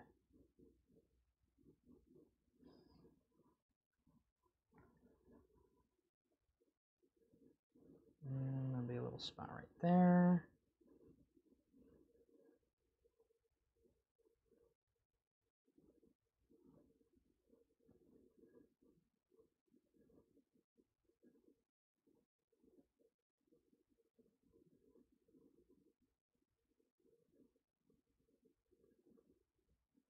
One moment, y'all. Take my life. All this stuff would normally get edited out. Please. She's gonna run to the store instead of waiting for me outside. Oh, I just closed my reference image. Let's see here. There it is. Okay. This is fun. This is very fun. I'm having a very good time, and I really enjoy that I get to share, like, this is definitely going to be a learning experience for me. And y'all get to be a part of that. And that's cool to me.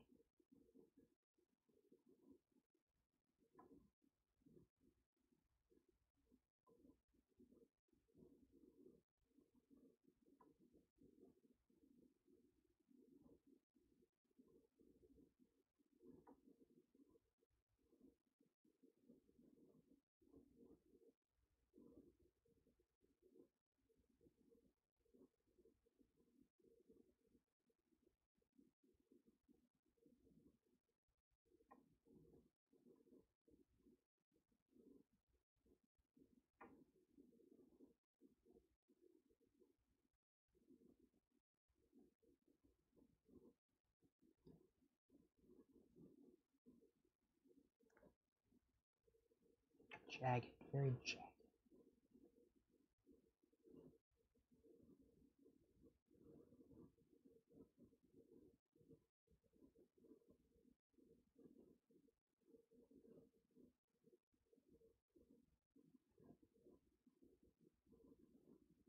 Well, the cool thing is if this doesn't turn out the way I want it to, right? Like if this doesn't look as cool, I will probably learn something about why it doesn't look cool. And so if I want to try and do stained glass stuff in the future, I will have a better understanding of how to go about doing that in a way that creates the effect I want.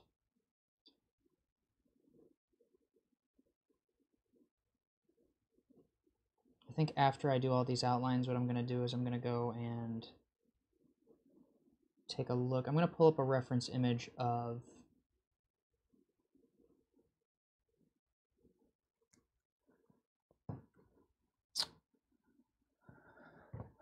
actual stained glass windows.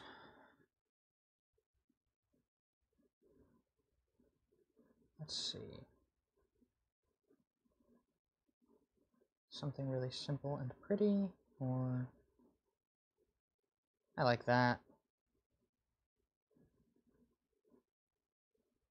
Hang on a moment. Bear with me, y'all. Wow. Okay. That's a little bit elaborate, but I think what I'm going to do first. Okay, this is it. So what I just did is I just pulled up this image, right? And my thinking is that I could try and do that pattern in the background of this mole trace, which would be really cool. But before I get carried away trying to do that, the first thing I'm going to do is I'm going to zoom in on the texture of it, the texture of the stained glass. Because, you know, even though all of them have clear colors, like you can see there's lots of like yellow and orange in each little cell. So, brown, tan, orange, yellow, red. I'll probably use some purple too. I think white, plain, lots of stuff. We're gonna do our best here. I've taken a glance at that. Let me look back at this mole trace just so I can get those color zones again.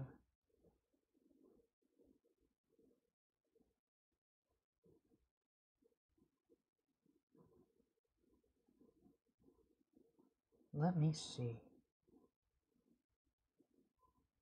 Okay, we are gonna find the bright zones, and I'm just gonna do some of those texture lines because that's really, I don't need to go too crazy. Like I said, it's not really about perfection, but I can go to the zones where I know that there's going to be a lighter color or a darker color, and I can add just some texture lines, just enough. I might actually want to do that with my white here, so it'll show up better.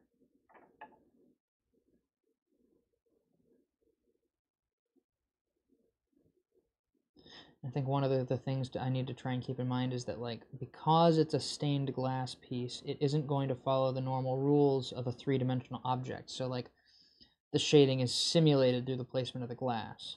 So I don't really want to get too carried away with, like, contouring towards the interior of the shapes, because the shape I'm trying to draw is just a flat piece of glass that happens to have been cut into this shape. So I don't know if that makes sense to y'all, what I'm trying to say, but that's where my brain's thinking.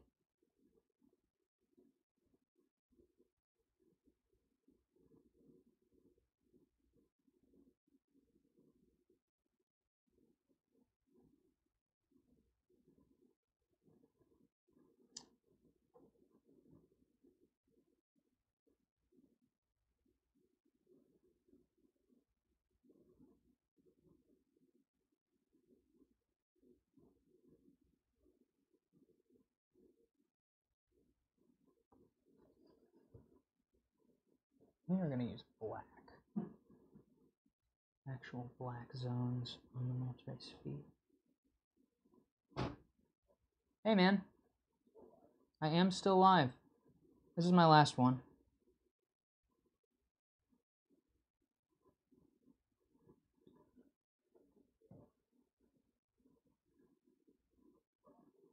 People were having a good time, so I decided I still had batter. I may as well just make a couple more pancakes.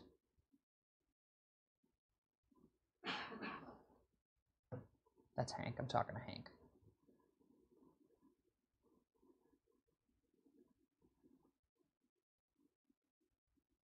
Sometimes I feel like the Dancakes studio is like a sitcom. Let's see. Got some folks over here. Becca says, can't we see what you do with the colors? Another hyena on YouTube says, there are images of a stained glass Moltres card. Yeah, that wouldn't surprise me. I'm kind of interested to see how this that I just tried to pull out of my head works. Trisha Killian on Facebook says, I have to go. I appreciate you watching as long as you did. If you want to tune in and check out the feed later, you'll be able to see the rest of the video that you missed. Hank, Becca says, hi.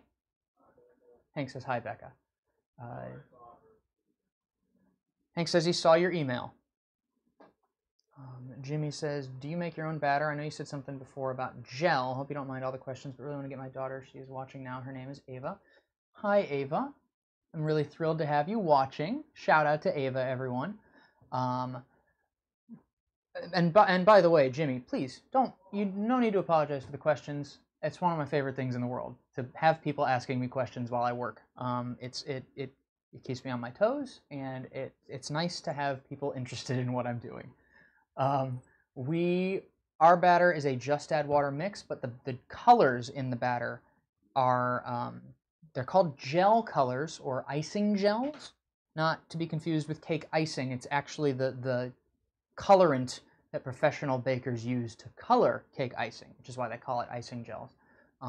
We sell a set of 9 on our website that can give you access to all the hues we're using here, and with a little bit of color theory, you can mix about any color in the rainbow using those. But yeah, the recipe, the batter recipe we use is a very simple just add water pancake mix. The main thing is consistency. And I won't be able to explain it fully in depth here, but we do have, there's a video on our website and on our YouTube called Dancakes 101. And if you go to the Dancakes 101 video and watch it, it's a 17-minute video in which I give you like the most comprehensive how to make pancake art that I'm capable of. So that is a great place to start if you're really interested. If you and Ava want to get into doing pancake art and the way that I do it here.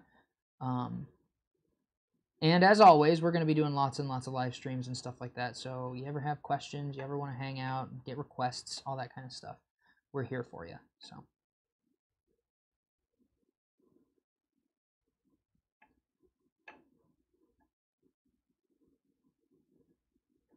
This is interesting. Where does... Oh, okay. All the stained glass lines I'm kind of losing track of, trying to do all this texture. This is going to be really weird looking. Ian Waitman, Psychonauts for Life. That is some OG stuff, man. My buddy Ian on Facebook brought up my old band name. Jimmy Brandell, thank you so much. Of course, it's my pleasure. Let's see. I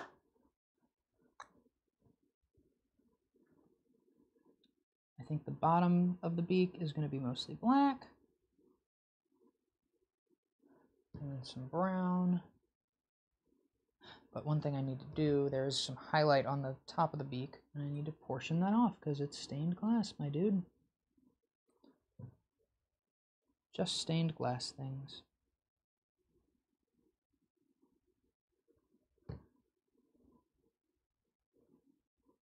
I think what I'm going to do on the wings, I think most of this mole trace I'm going to color appropriately, but then when it comes to the fire on the wings, I might use a little bit of purple and indigo just to sort of give it more visual interest. That makes sense.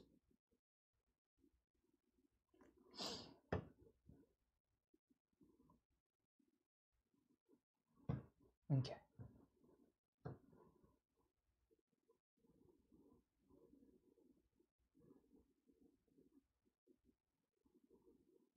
Starting to color it in.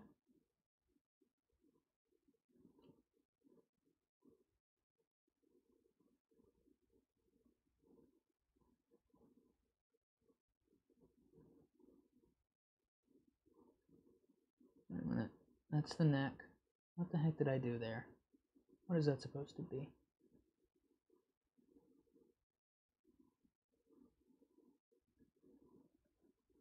Is that right? Not sure. Mistakes are delicious. It's all fine. Everything's fine.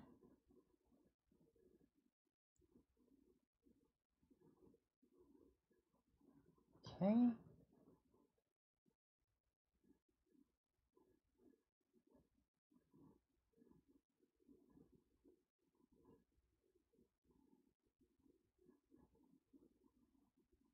Go through and hit these. Not a ton of really bright highlights on Moltres body. Not a ton, but I can go through and do some more of those texture lines in the rest of the actual body itself, where I'm going to be filling it in with.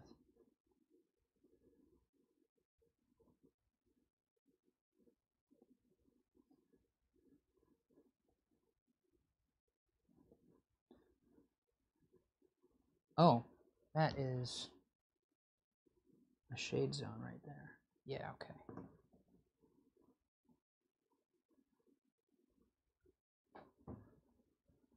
All right.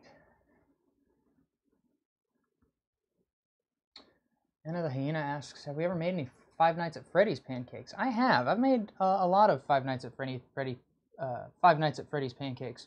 Back when we still did events, that was actually a really, really popular one. I got really good at doing Freddy Fazbear.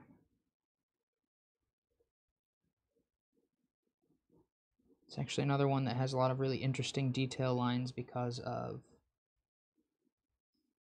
the wear and tear on the automatons, you know?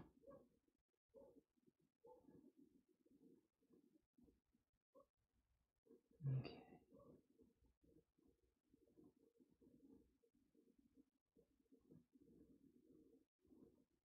Oh, right. We've got some more shade zones over here. Very subtle little pockets. Almost missed it.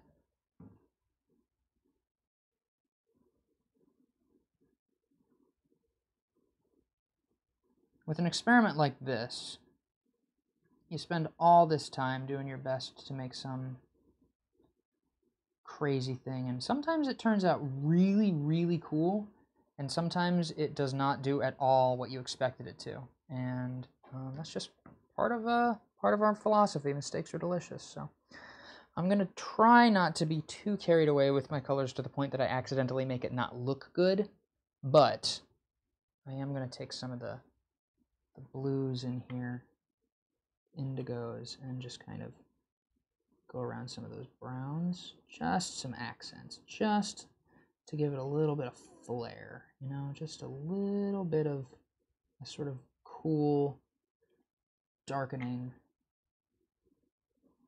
that plays nicely off of the warm orange and yellow and stuff like that. And the idea is that this is going to be the red section. These little spots where I put brown as a darker tone. And then for the yellow section, what if I did... I guess I could... it's not going to have enough contrast.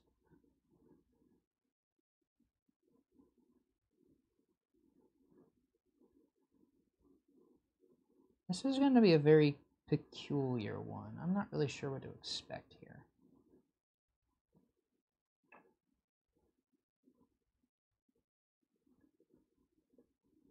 Let's see.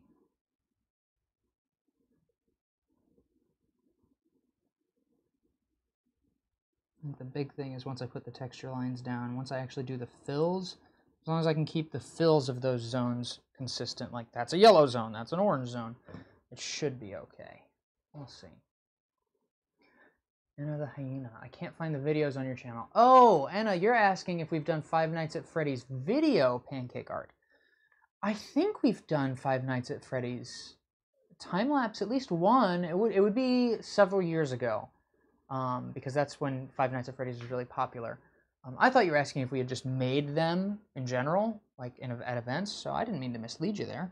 But I want to say we have at least one time-lapse video of us doing Five Nights at Freddy's. I'm not entirely positive, but I could have sworn. If I was not in the midst of this pancake, I would probably go and hunt that link down for you myself. But it also might not exist because it has been a long time, so I might just be hallucinating about my past. It wouldn't be the first time.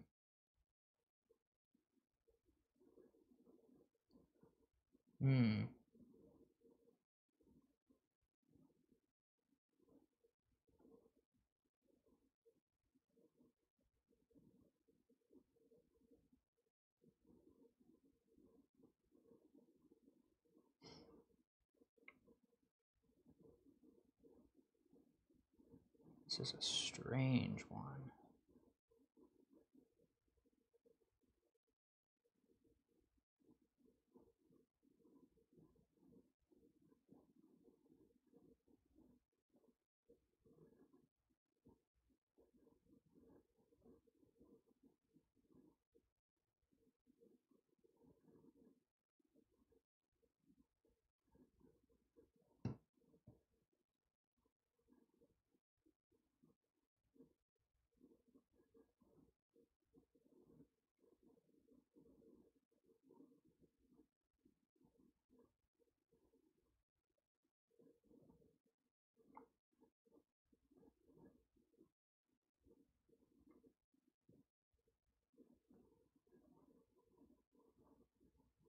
Let me see, we got some folks. Phil Hagen on Facebook asks, how hot is your griddle? Right now, Phil, it's actually off. There was a little bit of residual heat because I made a pancake right before this. And that residual heat set a lot of my first lines, so they're a little bit more solid. They're not going to smear. They might break, but they won't smear. When I actually cook the pancake, I try not to cook any hotter than 200 or 225 degrees Fahrenheit. Mostly because our color method, we use these things called icing gels. And gel colors, icing gels, no matter what beautiful color you mix into your batter, if you cook the pancake at too high of a temperature, it all turns the same shade of brown and you end up losing your contrast, which especially with something as elaborate as this can really rain on your parade, as it were. So we always try to cook at about 225 degrees or less. So there's very much a sweet spot, because if you cook it too cool, it doesn't cook all the way. It's not as thoroughly finished, and you can damage the pancake art when you try to flip it. But yeah, I think 225 is the closest thing to a sweet spot that we have with that.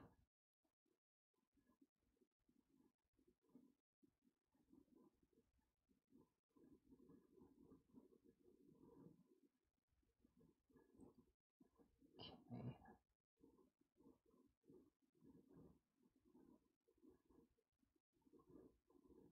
Now, there's one, now that I've filled it in, I'm almost all done here. And once I've filled this pancake all the way in, it's really starting to come together, I think. This is going to be very strange, a very strange approach to drawing. I've never done it before. I think it'll look good. But once I've done that, I'm actually going to go and do some crazy geometric shapes in the background here. Fire, fire, fire. This is something that I mentioned earlier, that I'm a shapes nerd when I did the geodesic dome. Ian on Facebook asked why I haven't tattooed Dancakes on my fingers yet. I got one finger tattoo already, man. It was a mistake. Let's see. One of the things that I've mentioned earlier, that I'm very fascinated with sacred geometry, and how am I going to do this? Well, I can do a circle. Is that? I might have to go back and clean this up because I spent so long drawing this mole trace. I don't want to make the background all scrundly because I'm rushing. I feel like that's pretty good. Feels like it's a little high up there. I'm going to smear it. This is something you might see me do in our time lapses from time to time. As long as the batter's still wet, I can get away with sort of finger sculpting it. You always want to wash your hands before you cook food for people. But when I finger sculpt it like that, I can actually kind of smooth those lines out and carve them down in a way. Like if I made the circle too big or something, I can like very sort of gently nudge it back into more of a controlled position. That's a little bit better. That'll do. That's good enough. Good enough for me. And now I'm going to do well, I really want to outline this mole trace so that I don't lose any of the beautiful color, or the beautiful line work I did.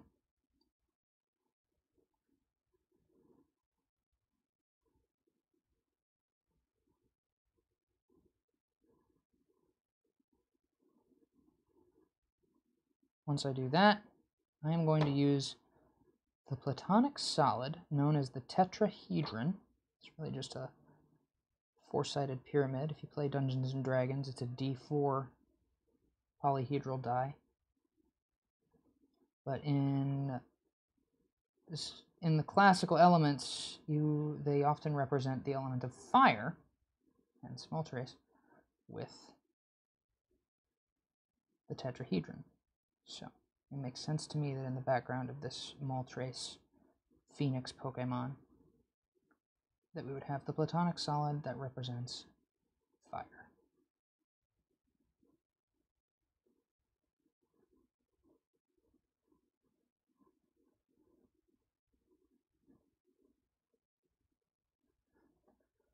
It's an interesting one. All right, let's see. We're going to do a point there. We're going to do a point there. We're going to do a point there.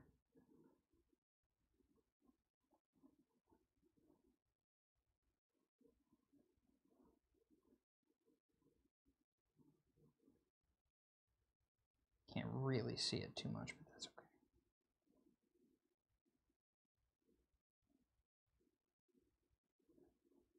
This is just background stuff, so it doesn't have to be quite this perfect.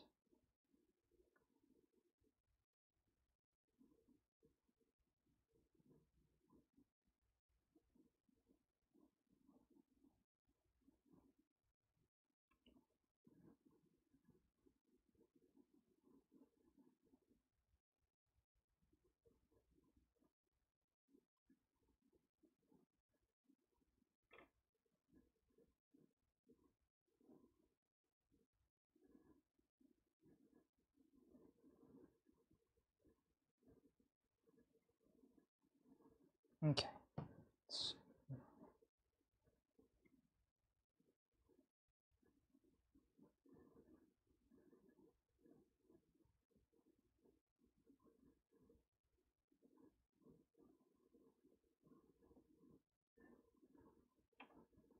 Just adding some texture spots. And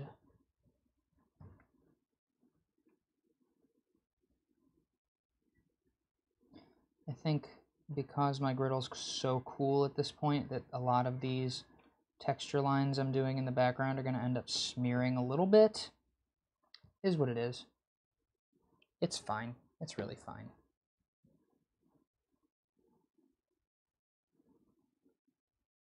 Really, I just wanted to kind of throw something together that would make it feel like a full stained glass piece. The most important thing, though, is that the Moltres design itself shows through. All this stuff is just incidental. So we'll see how it works. I am going to be using some blues and purples in this background here.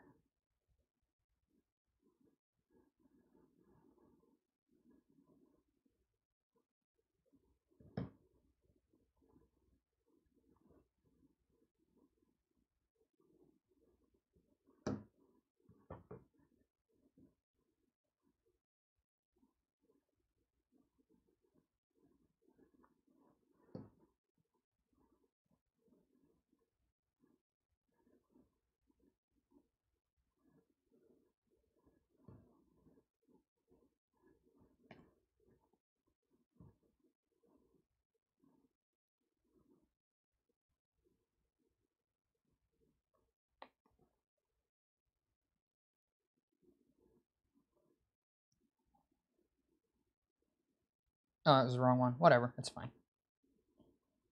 I don't think it really matters at this point. We're just kind of filling this thing out. And kind of do it a little ad hoc, ramshackle. Here and there, to and fro. Top of the morning to you.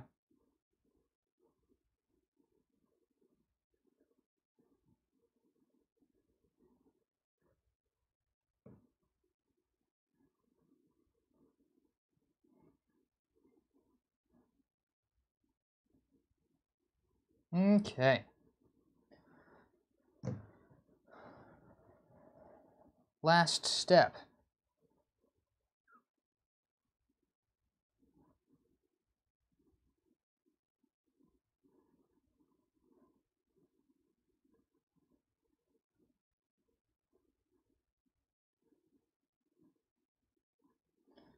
Nice border. And this will be my last pancake of the day.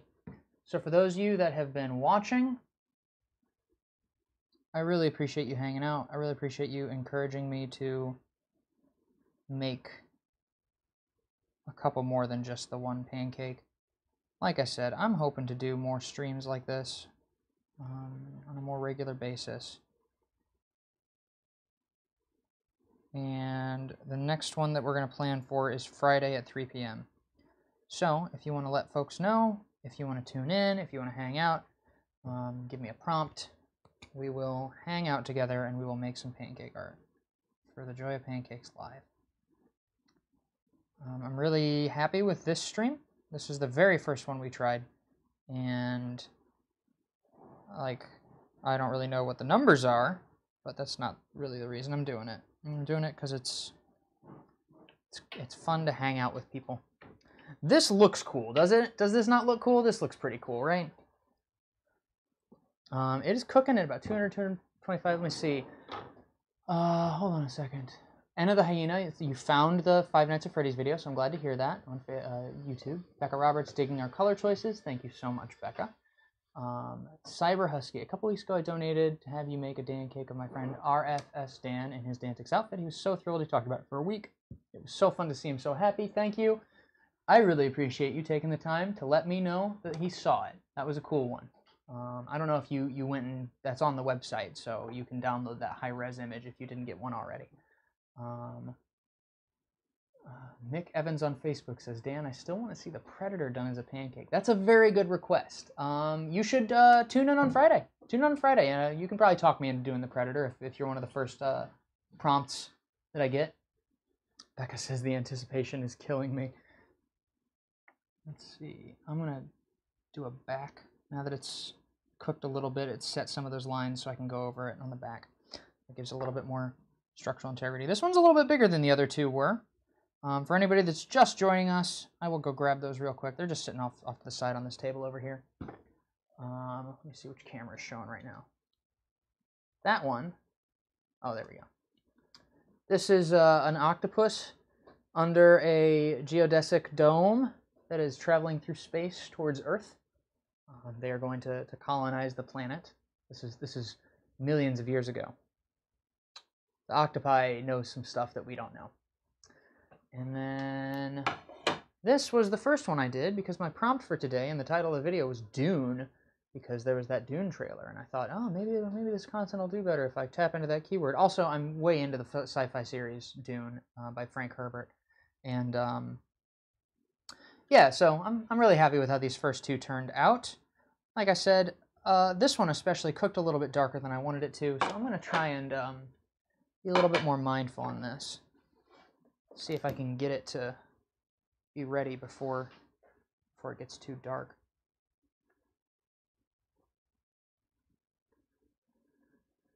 One thing if I try to flip it too soon, what'll happen is you can get like a really flaky texture, and you can actually see it a little bit right there underneath the sandworm on this. Is that you get these little flakes. If the pancake hasn't cooked firm, as the spatula goes to release it, it like flakes those parts away, and it causes this undesirable texture on your art. So there's very much, it's like this weird, like, I need it to be completely done cooking and exactly no more than that, because then it can sort of overdo it. Mind Messed, I believe that's my buddy Joey. No, Mind Messed. I think that's Joey. On YouTube, Mind Messed asks, are you familiar with Terry Pratchett's Discworld, Mr. Drake? And I am. I think Terry Pratchett is a genius, incredibly compassionate and intelligent man, deep philosophy in some of those books that you don't expect coming at you. Hogfather, Night's Watch. I've read The Color of Magic. Well, I didn't finish The Color of Magic because his first books were a little bit more awkward, the pacing and everything. But yes, Terry Pratchett is a fantastic author. Could we see a Five Nights at Anna the Hyena on YouTube? Could we see a Five Nights at Freddy marionette at some point? Yeah, at some point I think we can make that happen.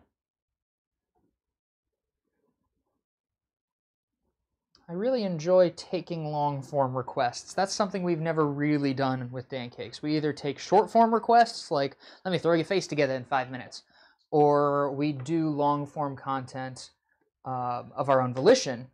But this is a cool format where we can take requests from y'all and just kind of make beautiful stuff. All right, this is ready to flip.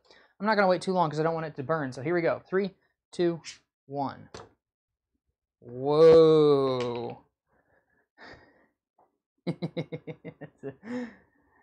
That's a cool one. All right. That's cool. That's cool, man. That's a good way to end the stream, yeah? Wow. Looks wild. I think that's neat. I'm going to snap a photo of that.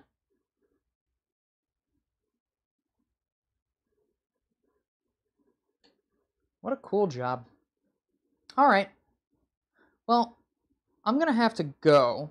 I'm going to have to take off. Oh, I didn't get a picture of my... Hold on just a moment. I'm going to plate this pancake.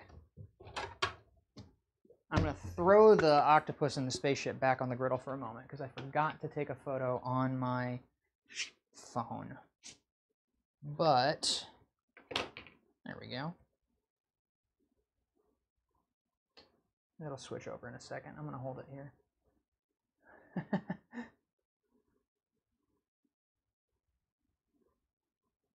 This is going to preserve nicely. This is a good one. Okay. Like I said, I'll throw this octopus back on here real quick. Snap myself a photo. Just so I've got it. And I'm about to do my outro spiel. These images, I will probably, like I said, this is the first time we've ever done Joy of Pancakes live, so I'm kind of figuring out the whole process as I go. I'm thinking what makes the most sense is that on Dancakes.com we are going to post this as just a news and updates update, but I will put high resolution photos of these pancakes in that post if you guys want to take a look at it and share it with your friends, all that cool stuff. And you'll also have the posted video of this stream, so if you want to watch this again, you're welcome to. And otherwise, yeah, Friday at 3 p.m. Central Daylight Time, we will be doing another The Joy of Pancakes live, just like this. This went on about 3 times as long as I initially expected, and I can't promise that all of them will go on this long, but like I said, this is a new format. We're feeling it out, and it means a lot that y'all are along for the ride, helping us figure it out as we go. Got a lot of cool. I'm seeing all your comments in all the different chats. I'm doing my best to shout everybody out in the platform you're speaking on, just so that you know that I see you. Wella Kelly on YouTube, that's so cool. Kevin on YouTube, wow, that's delicious art. Becca Roberts on Facebook says that is awesome. The Noodle Princess says, dude, that's dope, over on Twitch. Becca, yes, I will definitely be preserving all of these. Mindmest on YouTube asks, long form of your own volition being the Pokemon series. Also excellent flip there. Thank you, appreciate that. Long form of our own volition. Well, the Pokemon series was, we did that 48-hour live stream. We were trying to do it for charity in the wake of the start of the George Floyd protests. And we were just like, what's something crazy we could do for 48 hours to try and raise some money? And so we did all the Pokemon. And so now we're releasing all of those videos we filmed as we preserve the pancakes and auctioning them off. Phil Hagen on Facebook says, great. Ian Waitman says, what the hell? That's so good, over on Facebook. Anna the Hyena, that looks awesome. Becca, yeah, okay, yeah, I don't have to read it out. I gotta sign off. I gotta go. I think Hannah's outside waiting for me. The Noodle Princess on Twitch, yes, here's what I'll do. I'm going to, right before I sign off, I'm gonna go ahead and put these pancakes right here. I'm gonna move my griddle. I'm gonna set them here. And I will go over to the camera to make sure that it doesn't switch angles here. And there y'all go. That is what we made today on the Joy of Pancakes. There we go. And yeah, I think this was a success. I really appreciate y'all watching, and I hope to see y'all on Friday. Friday, 3 p.m. Central Daylight Time. You can catch us there. Until then, mistakes are delicious. Bye, y'all.